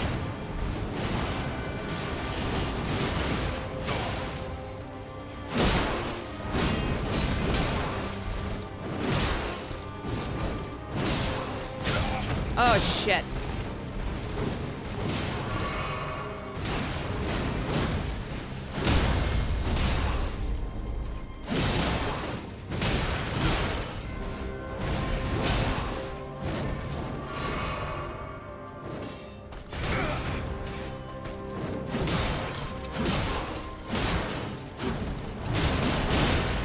Shit, Mimic. God damn it.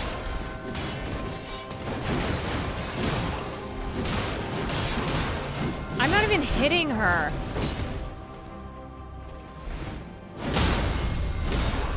Okay. Oh shit, I should have healed. Oh, fuck. I'm gonna be fucked here. Nope, I'm fucked. See, I still can't get this down. I don't know where to run. I don't know where to run. It's impossible. I don't know why it auto locks on. Dodge twice?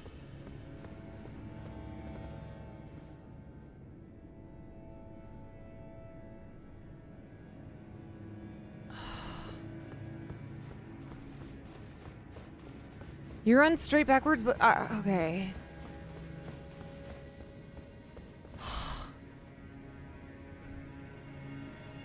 Okay. The drop and it, okay.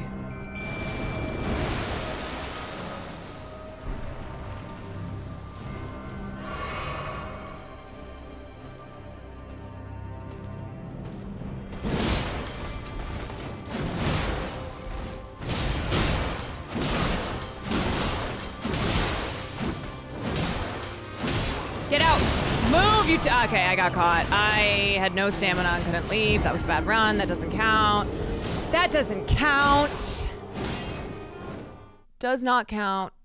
I think you stand on her for a few seconds, then run. What? Okay, Don't go chasing waterfalls. Let's make dinner. What's a jump attack? Like this? What tiers are you using in your I don't know. I gotta look next time.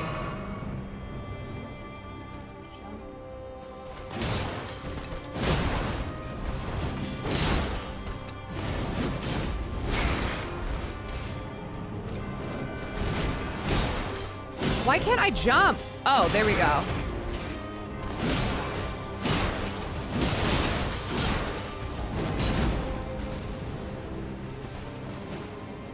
Oh, Mimic, that's when you die. That's when you die.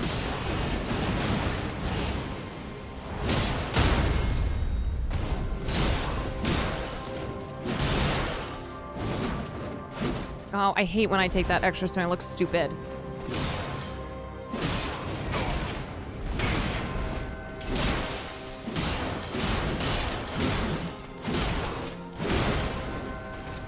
See, there goes Mimic with... Ah, stagger! Okay. Jump. Okay, so we're gonna go under her and then roll.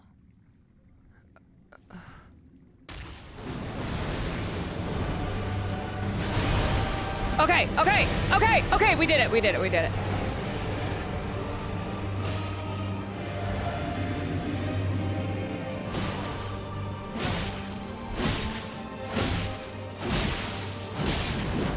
Ah!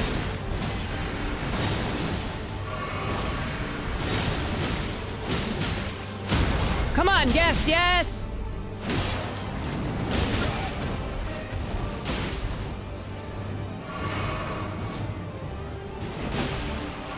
Oh, what am I doing? Why did I take that extra? Oh my god! Oh no! Oh no! Oh no! Oh no! Ah! Ah! Ah! Ah! Where do I go?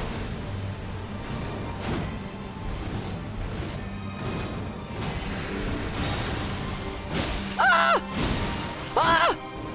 Oh no! Ah! Ah!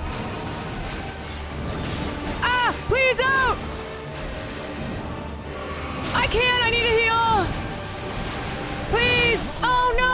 Oh no! I needed to heal! I was trying to get away from her! Ah! Oh, I couldn't heal in time! Oh, fuck! Oh! Ah! Sometimes it's better to just go for it, but I do that in the past and I'm told I'm greedy. Holy shit. Okay.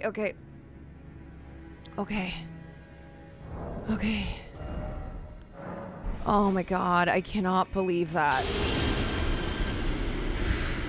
At that point, go for it. Oh, you got... Okay.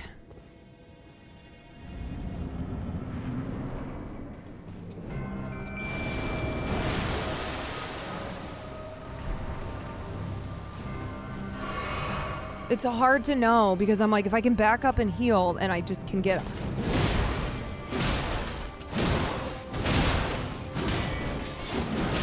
Shit. Oh, she's after me.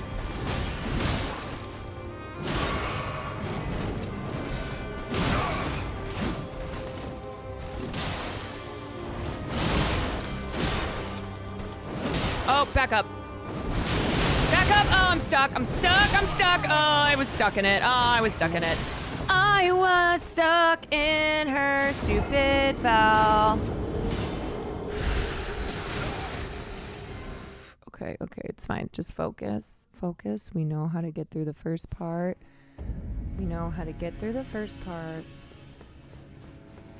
For every possible thing you can do, there's someone in chat to tell you to do it and not do it.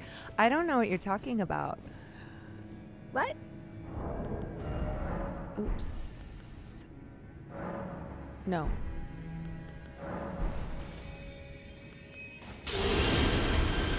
We go again. How many times did it take Will?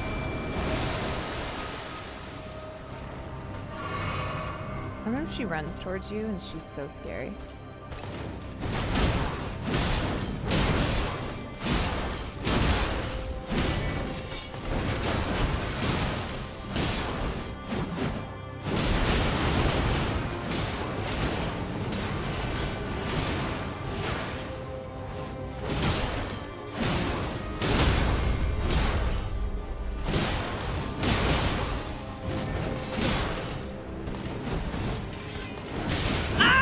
Mimic, get her ass.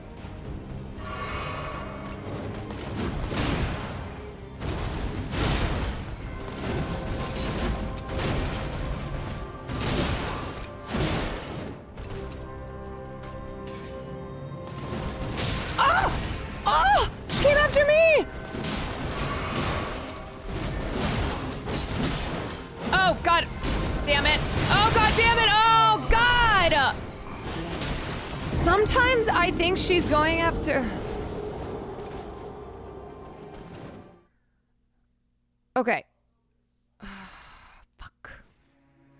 Sometimes I think she's going after Mimic and then she comes after me. What's your flask allocation look like? You can go all 14 red flasks if you're not using your mana. Let's see.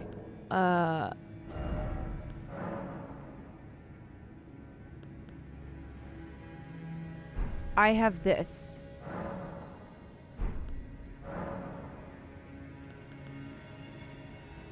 Discard or go to the Grace.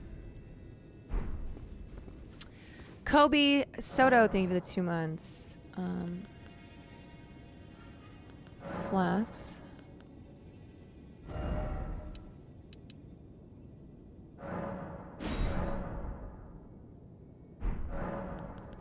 And we tried this before, but I don't really have anything. This one is significantly negates damage received. Temporarily increases rolling efficiency.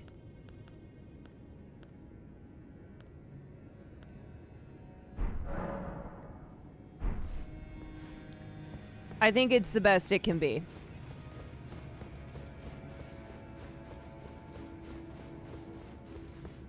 Calipo, thank you for the 11 months. Archangel Joy, thank you for the raid.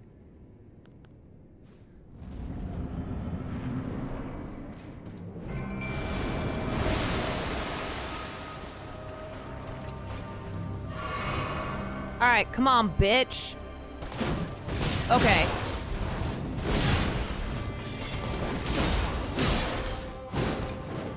God, I look stupid when I take those extra hits.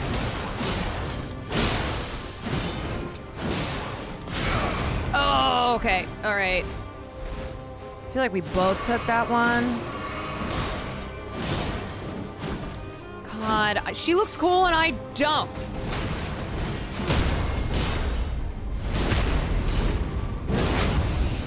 Yeah, God, I love smacking her ass like that. Okay, that sounded strange.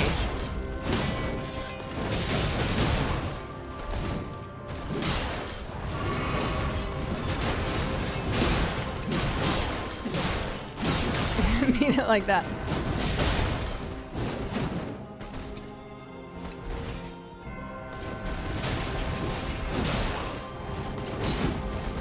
God damn it! Come on! Come on, Mimic! Ah, I need to heal! Fuck. Okay. Fuck.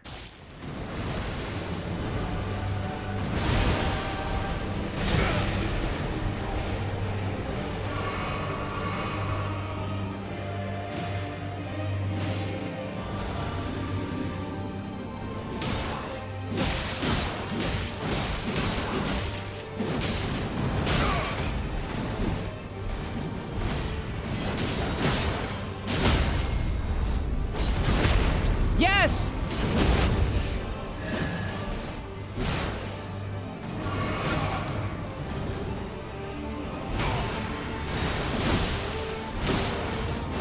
Yes!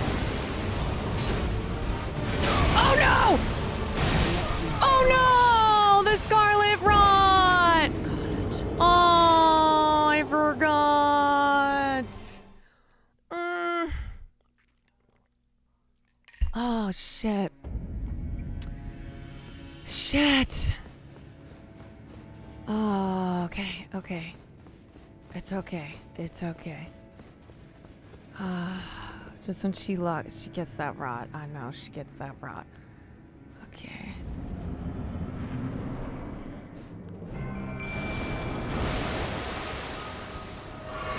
Okay, we can do this.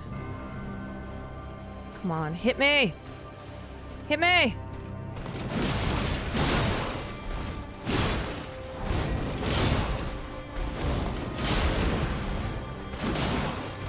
I hate when I am failing to hit her.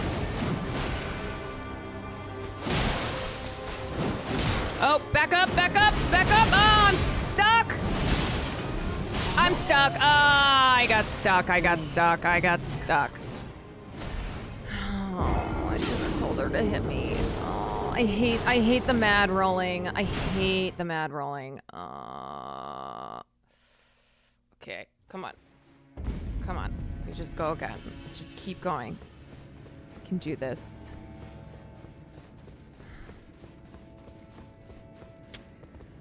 Okay, okay.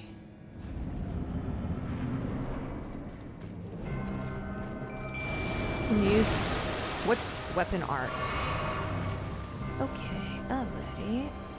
Alright, I want you to hit me first.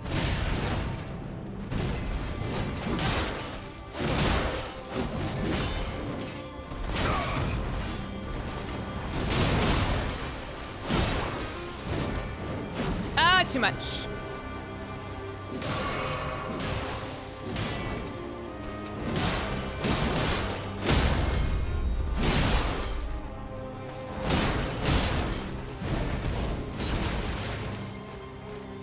How come sometimes you can stagger her and then sometimes you can't? Oh, shit.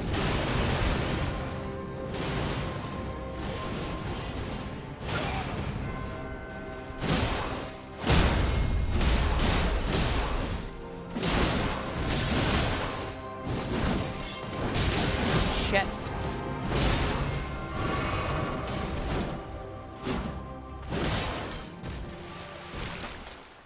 You have to time it right. I do it. Or, okay. Okay. Okay.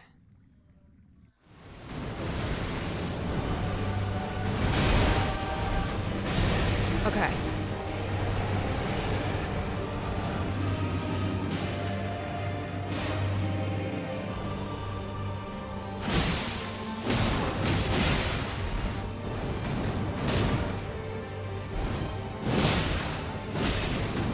Back up! Oh, damn it. I thought Mimic was in there. Shit. Fuck.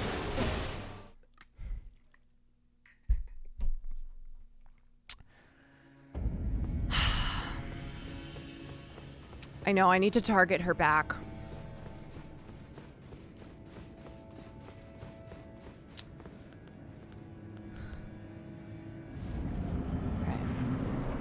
You know what, everybody? Just lock in.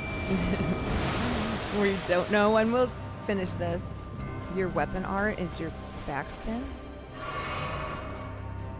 She has never known defeat.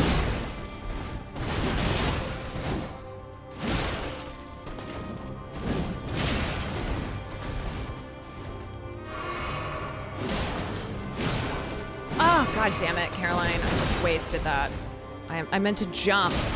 This is how fucking clumsy I am.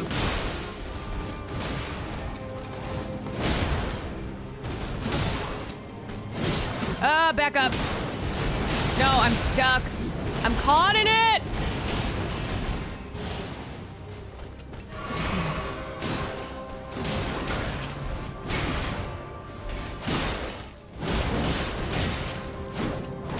Oh, no, no!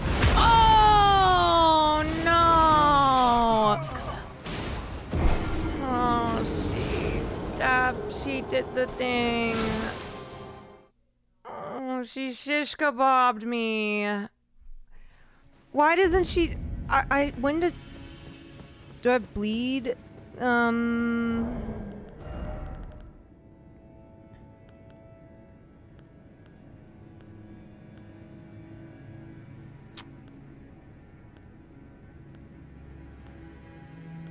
Nope.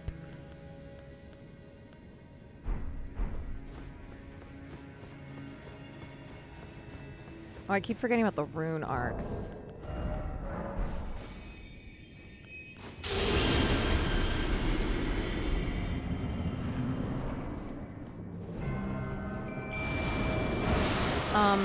No, I don't have an empty talisman.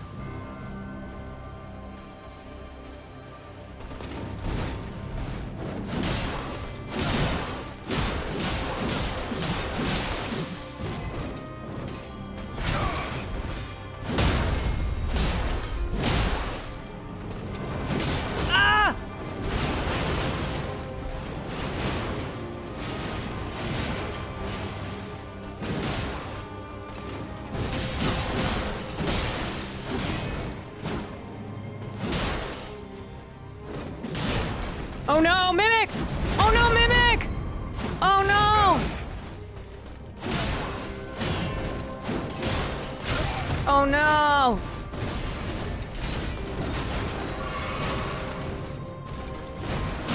Mimic, we're kind of getting our asses handed to us.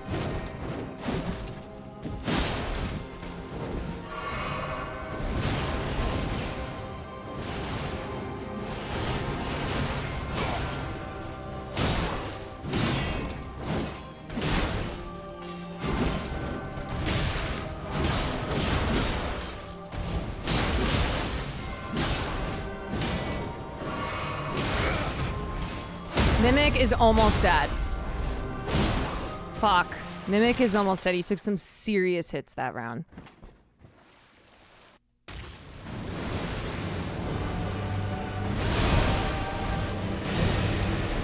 Okay. Yeah, Mimic is dead.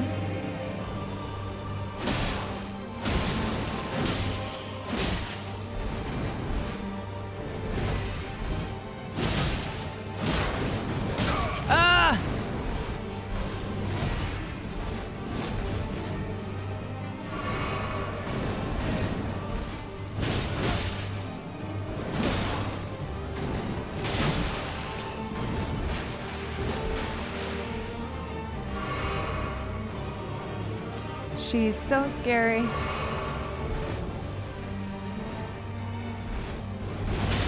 Oh no, the thing! Oh god, I forgot she's got the same fucking power! Oh god!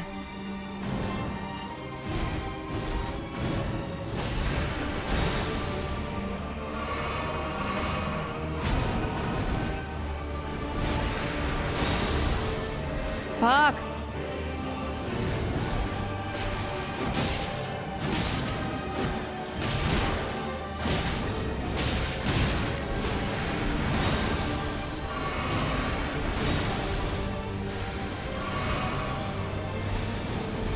Skylar Rock!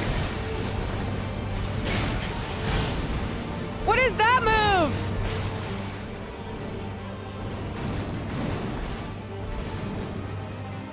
Oh, I'm out. I'm out. Shit. Fuck. Fuck. Fuck. Man, it didn't feel like it was gonna happen. Just, I don't know. I know, I have to stop her from hurting Mimic. Shit, fuck. Oh, I didn't do any of my things that I need to do.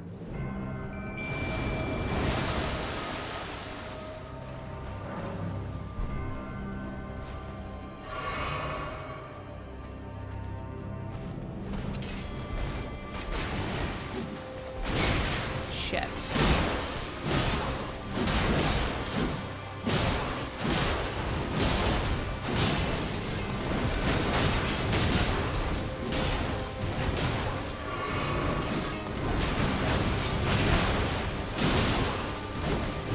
I'm fucking up. Fucking up. Mimic, you gotta back up, my guy.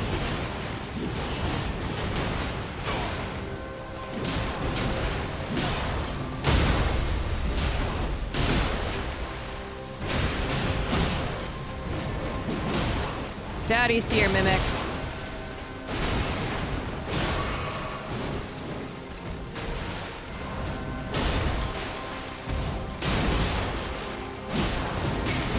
Shit! Wait, okay. Okay.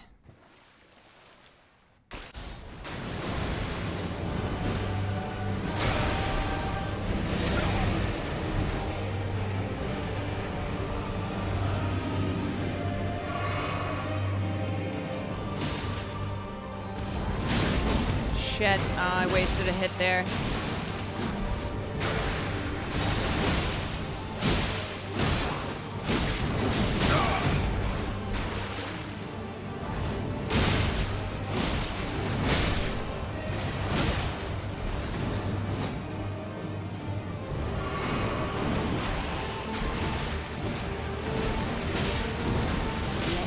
Shit!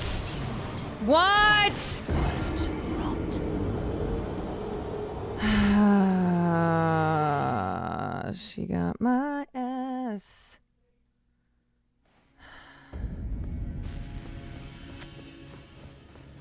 Oh man, I really need to save Mimic for the second part. Hmm.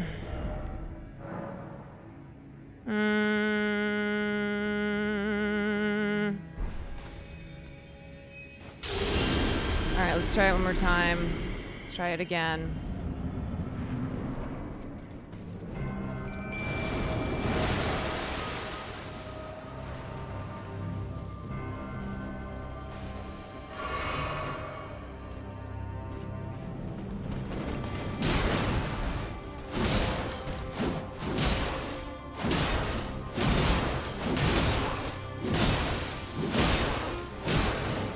Up!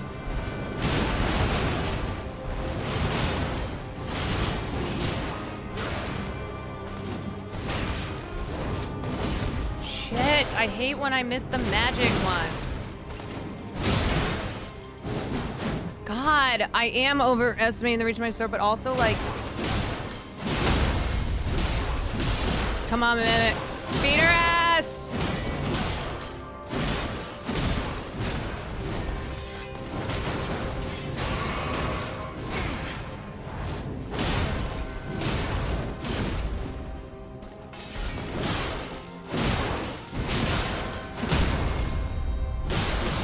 Okay.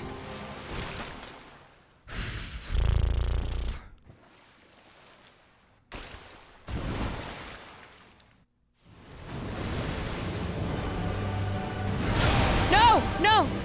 No! No! I've timed it wrong. Scarlet rot. Ah, that was all for nothing. I fucking timed it wrong. God damn it.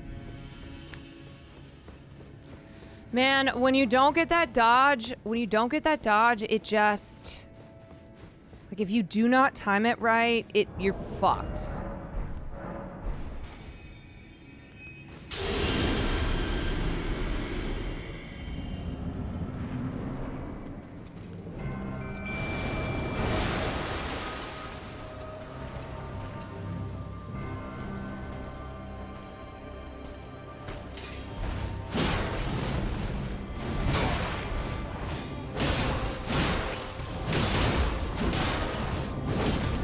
God, Caroline, stupid.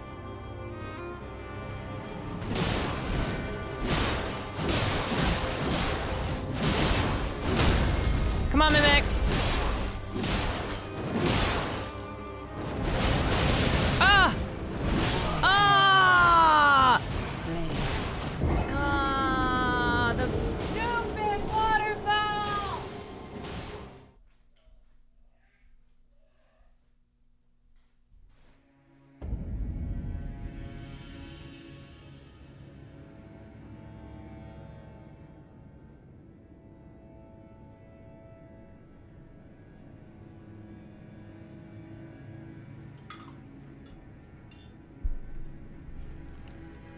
Okay. Wait, sorry, do you guys know how long it took Will to beat Malenia?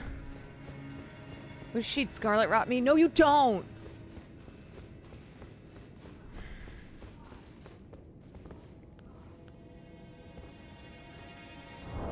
I'm almost out of the runes. Don't compare yourself to a filthy magic user. Is that like a thing in Elden Ring where some builds people are like, that's cheap?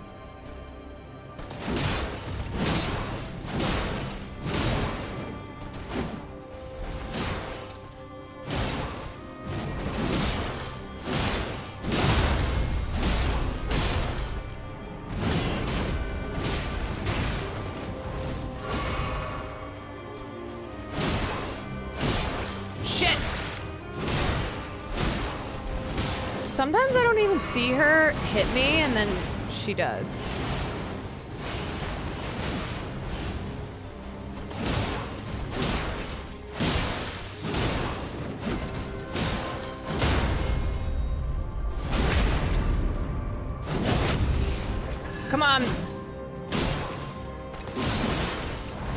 Yes! Okay. I think if we back her up against the wall. Okay, do not fuck this up.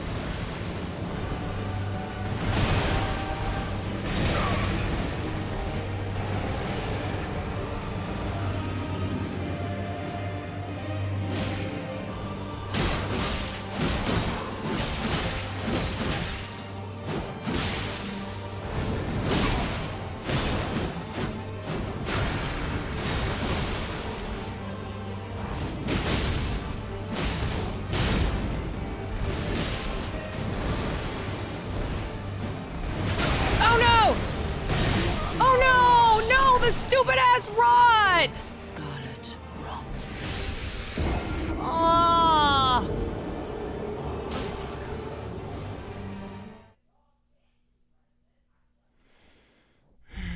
The fucking plague bomb, man. Bruh.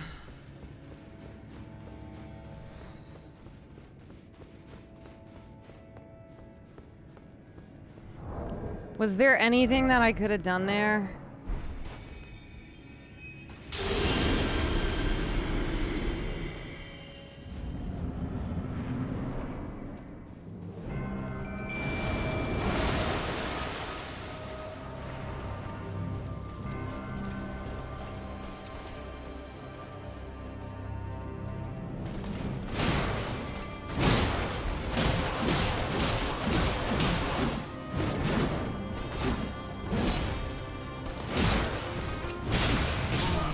Sorry, MJ, thank you for the 5. Thank you so much. I was thinking of that last run. Run towards her and she rots like you do at the start. My mind was on that last run. Use a gun.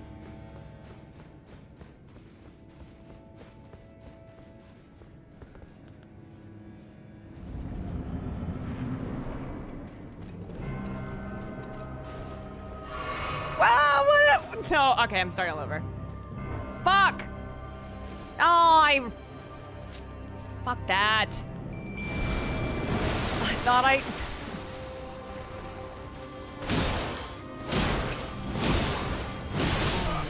Yeah, okay. That was stupid. Kill me. I wasted a thing. Kill me, bitch. Please, kill me. I wasted a thing.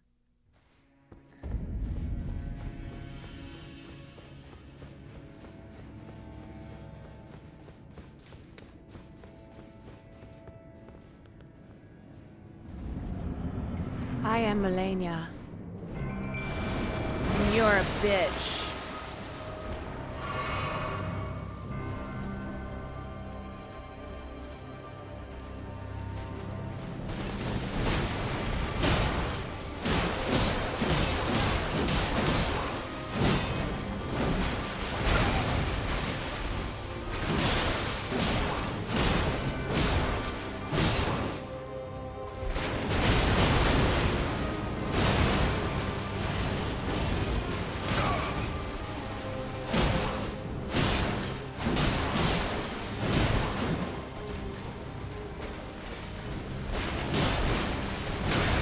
Shit.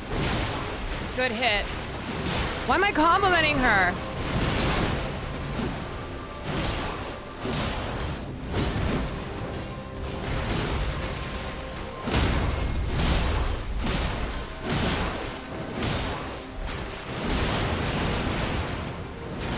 God damn it. I hate when she gets 2 waterfalls in on Mimic.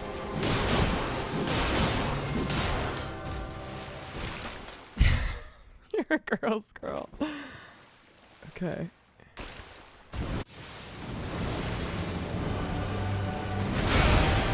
Fuck, I'm dead, I'm dead, I'm dead. I tripped! God damn it! Are we sure I need to run, or can I just try to dodge? Like, should I just dodge when she drops the thing?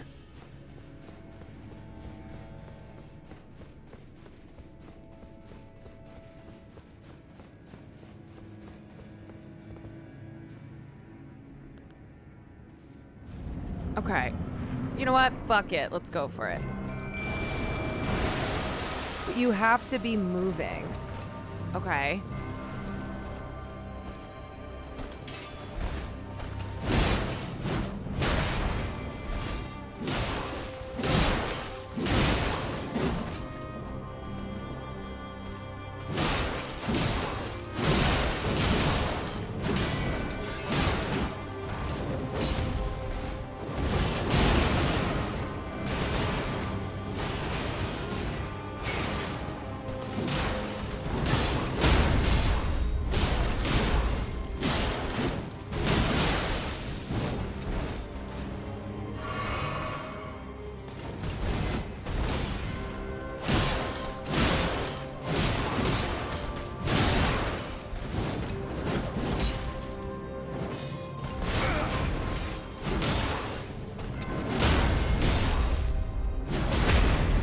Yes! Bam! Okay, twist a dick. Okay. Oh, I'm scared to try it.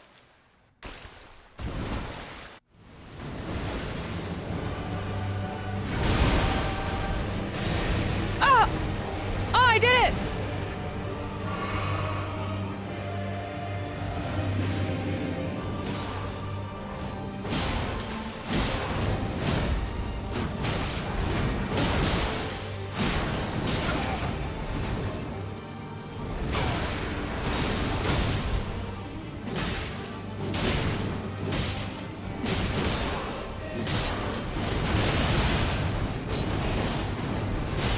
Ah! By the scarlet rot. Fuck. Fuck. Fuck. Fuck. She's kind of stunned after explosion, so you can get a few hits in. Bro, when she gets you in that... When she gets you in that, it's tough. It's tough. I know, I still have a tendency to panic roll. Mimic is OP, I should have used it. Yeah, you should have. Do it again with Mimic. I like to back her up.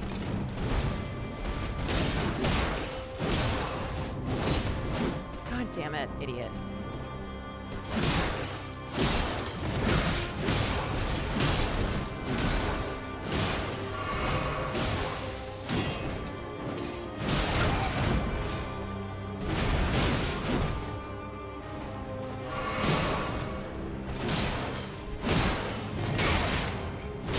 God, that was that was trash. I was off. I was off. I was off. Mimic, I know, buddy. I let you down. I let you down. I let you down. What's up, Josh? That was a fake run. That was not real. I should be getting through the first every time.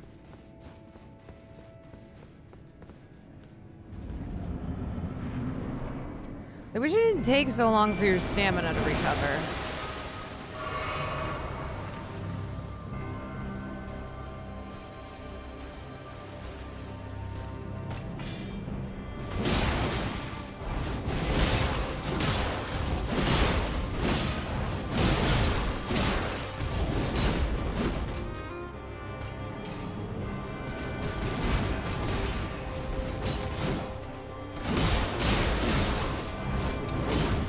Ah!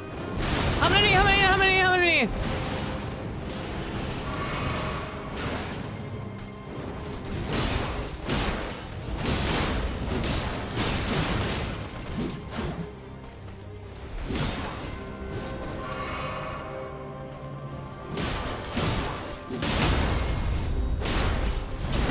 Oh God, it's so satisfying. Okay. Okay.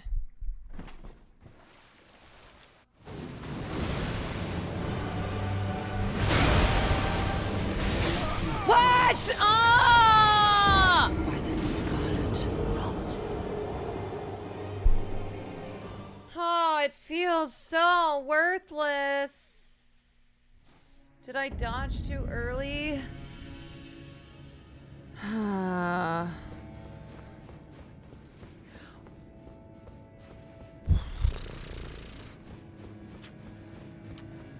Get the turtle talisman for your stamina.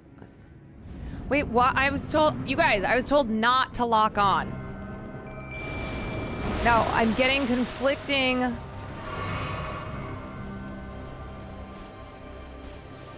I feel it coming.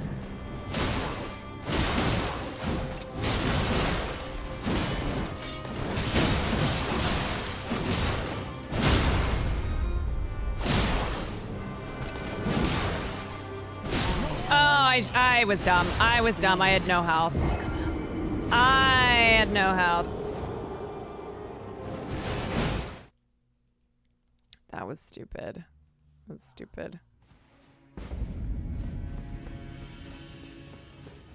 I can't believe I'm just... Ugh.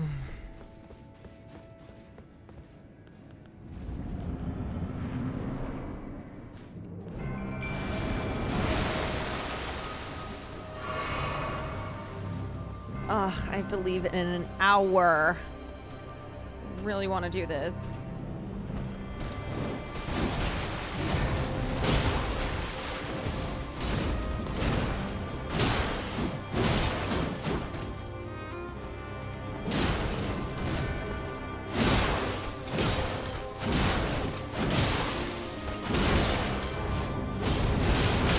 Shit, I'm stuck. I'm stuck. I'm stuck. I hate it.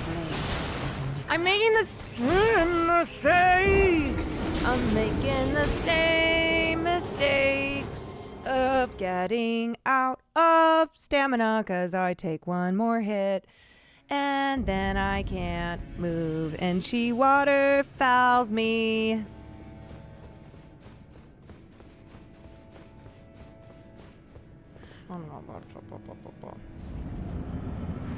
I'm trying to save. I mean, I'm calling him in this first part, but I also want to preserve him for the second. I don't want him to.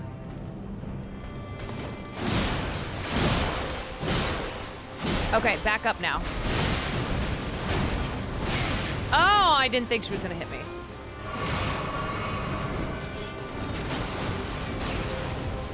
God, I'm making swings and she's not even there.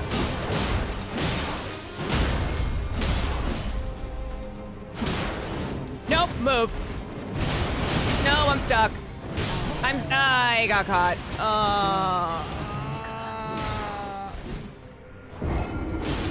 Oh my God. If you defeat her, you become the strongest woman. What if I don't defeat her? What if... Then am I not a woman?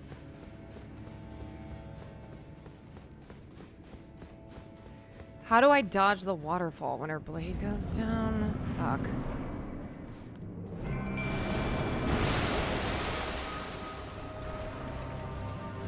Then you're just the second?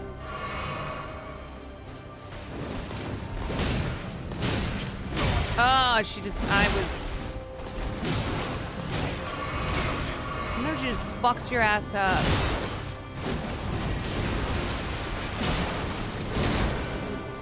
Okay, let me practice.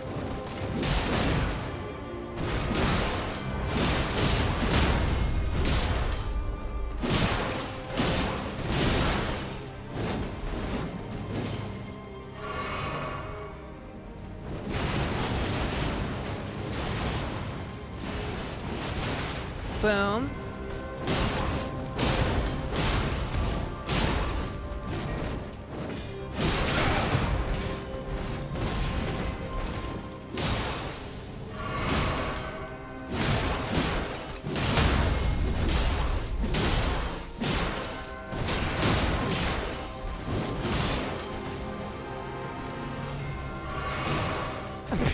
Mimic just ran over there and hit her.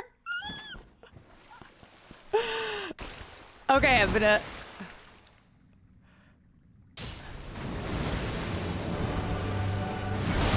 Whoa! Whoa, I did not mean to do that. I do not know what happened. But I guess it works.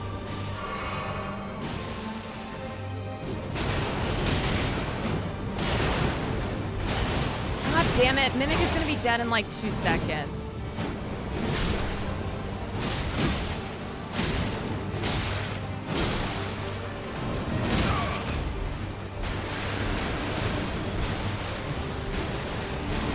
I'm gonna be dead. I'm gonna be dead. I'm gonna be dead.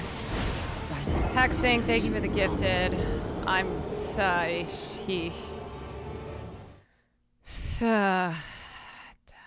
I did not know you could jump that. I didn't either.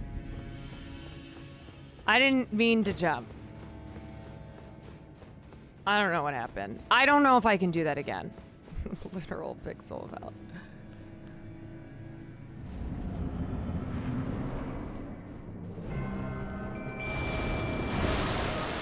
Fudge. I only have 2 rune stones left, and I used them. Or, I used like all of them.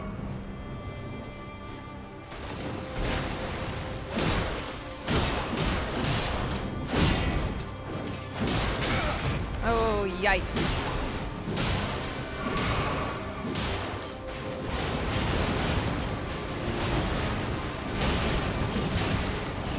God, that is... Come on. Why? Stop swinging at things that are not there.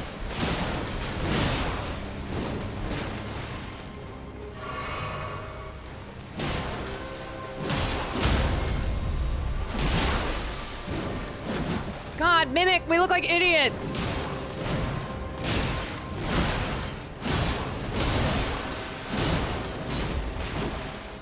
Mimic, we look dumb. Oh, shit.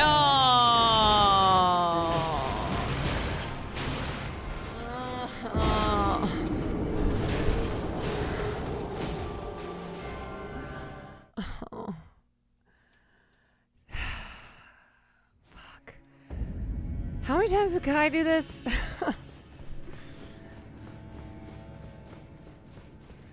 What was it, like 1,700 times?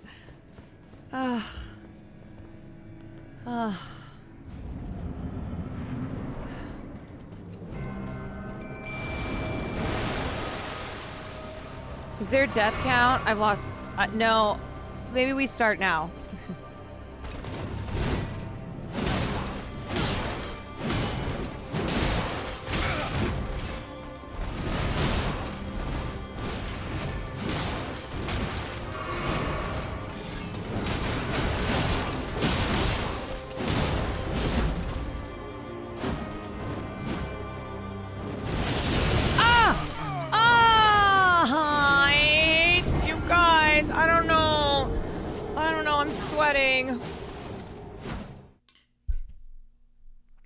I don't know.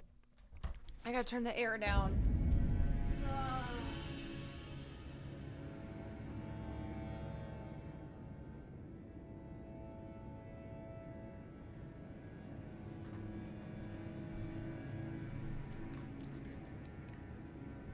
Son.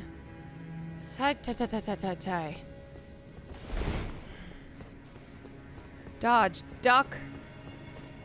Dodge, duck, dip, dive, and dodge.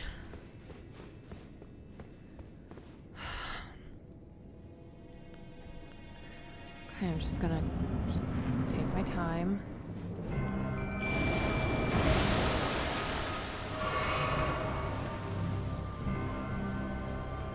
Also, I only game on stream so you guys see progress and regress in real time. Oh shit. Sometimes I hit her first because she's taking forever.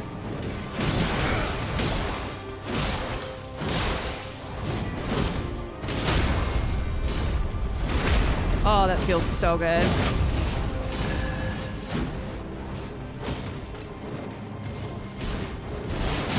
Shit! Oh shit! Fuck me!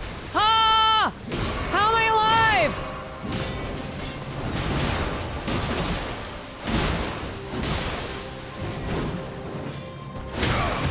Shit, Mimic! Oh, Mimic, I needed you! Fuck, how do I survive that and then I die?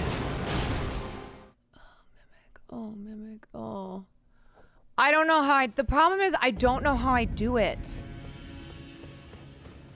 If you don't beat Malenia today, you should go get the Erdtree's favor towels, green trail towels, and Erdtree's AP cinema. Oh.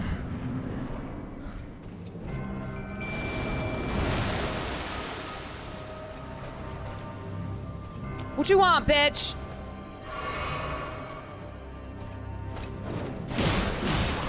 Yeah.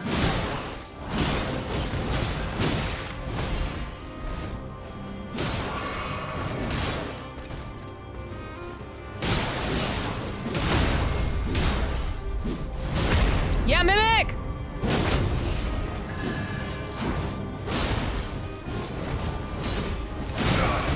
Oh. Oh, ah, hey! Oh! Ah! No! Oh! Ah! Oh! Yeah!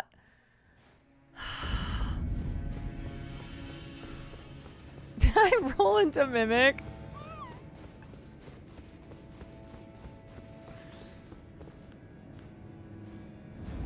I know, I did a last panic roll. That's because it's panic inducing.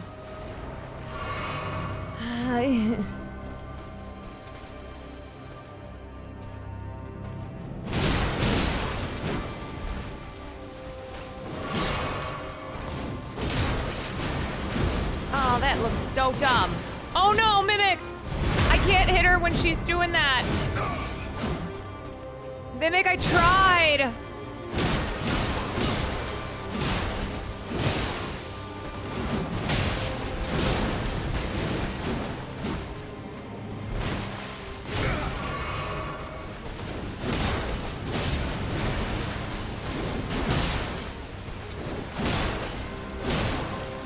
Sometimes she's really good, and then sometimes she's not that good. Come on, Mimic, stagger her. Fuck. I'm dead. I'm dead. No, I'm still alive.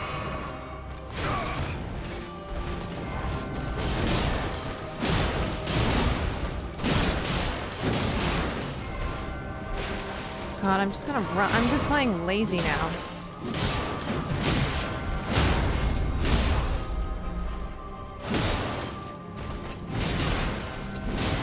Mimic, I need you to distract. I'm almost out of health. I'm burning through my health. I'm burning. I'm burning.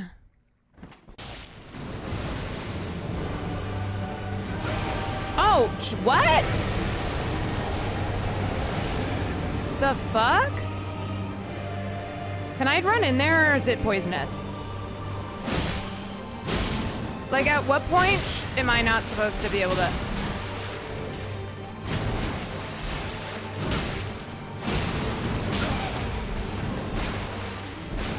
Ah! Like, do I have to wait for it fully to go down? As soon as she lands. Okay. Okay. Okay. So it's not poison.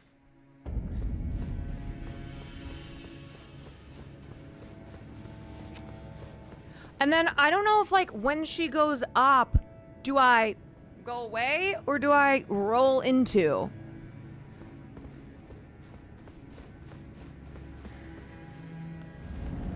I'm gonna try this.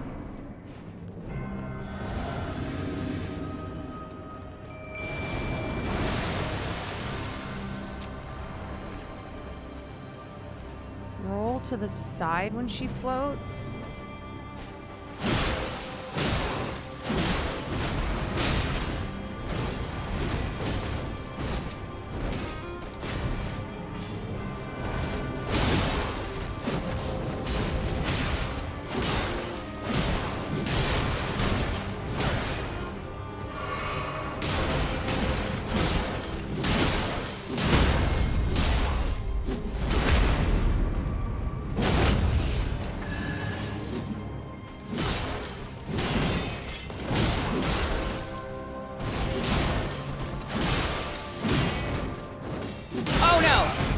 shit.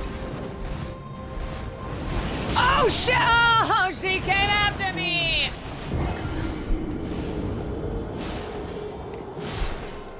Oh, I'm not gonna be able to do this. I'm not gonna be able to do this. I'm not gonna be able to.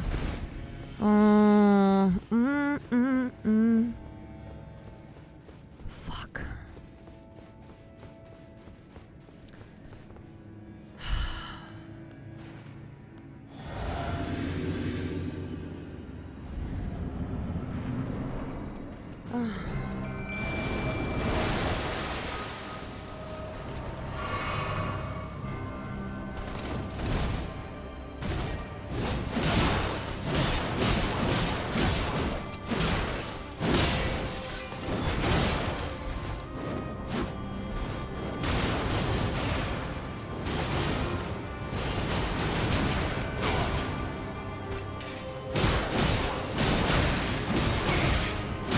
I'm stuck. Oh no, where are we?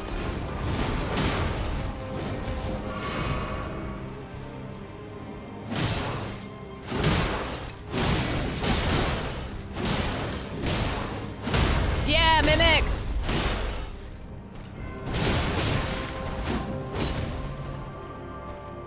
Come on, Mimic, you got it.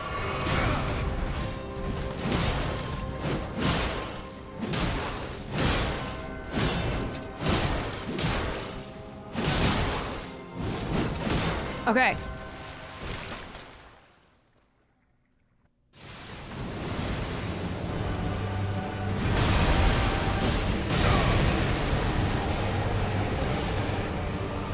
Oh, run, run, run, run, run, run, run, run, run, run, run, run.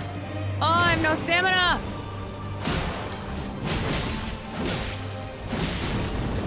Oh, that was a kick to the ass. Yes. Yes!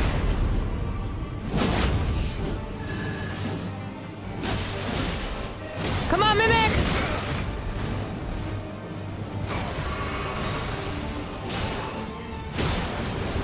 Oh, shit.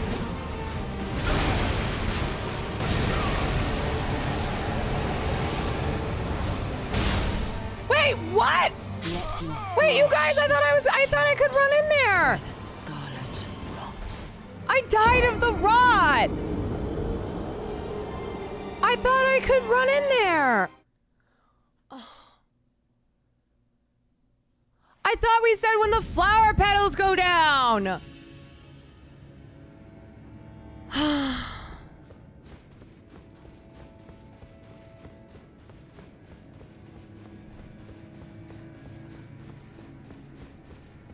God damn it.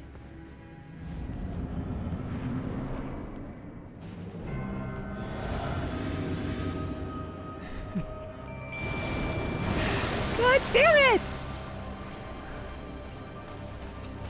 That run felt good.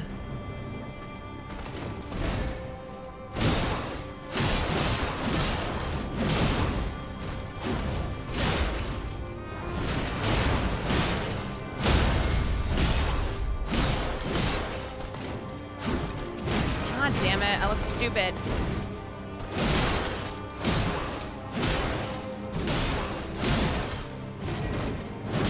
Oh no. Oh! Fuck me.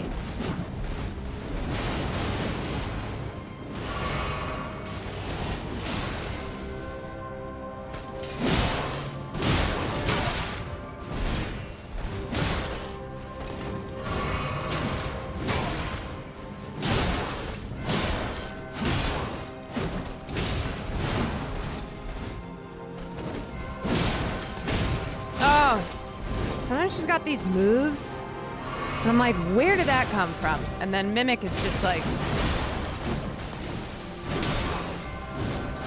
God, Mimic, we're doing the thing. Oh, I need to heal. Shit.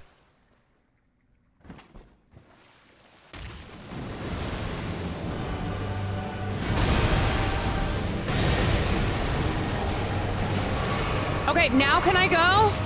Okay.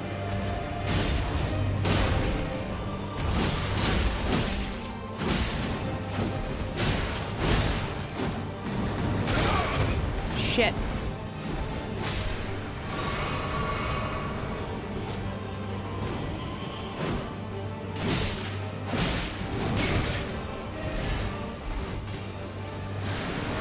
Oh no, see this thing?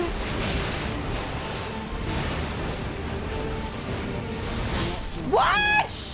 What is that? Scarlet rot. All right, how many times did she do it? 1, 2, 3, 4, and then she. Oh, it's a nice move. That one is awful.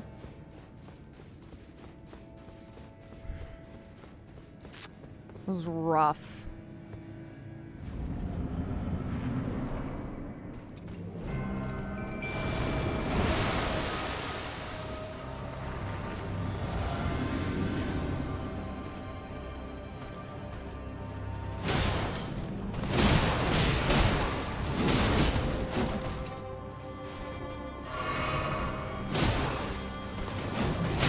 Shit, Mimic. Her timing is off.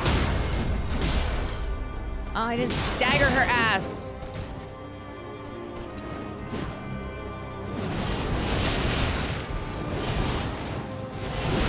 Oh, it's that last one.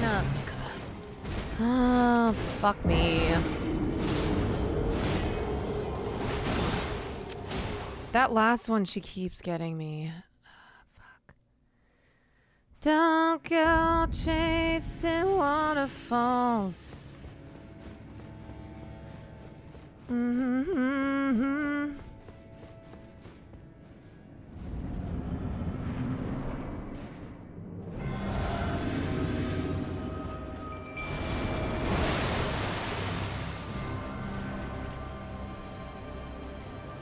Come on, man.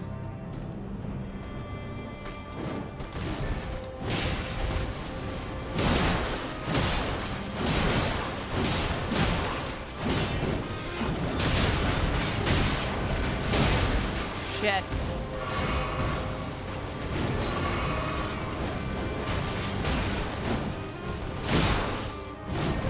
Fuck, Mimic, we're hitting.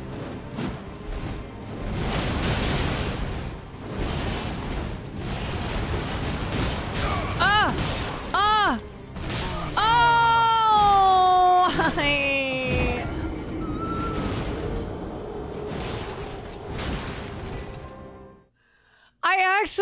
I actually successfully dodged. I just then got stabbed.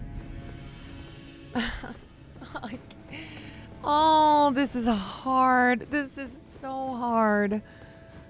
It's so hard.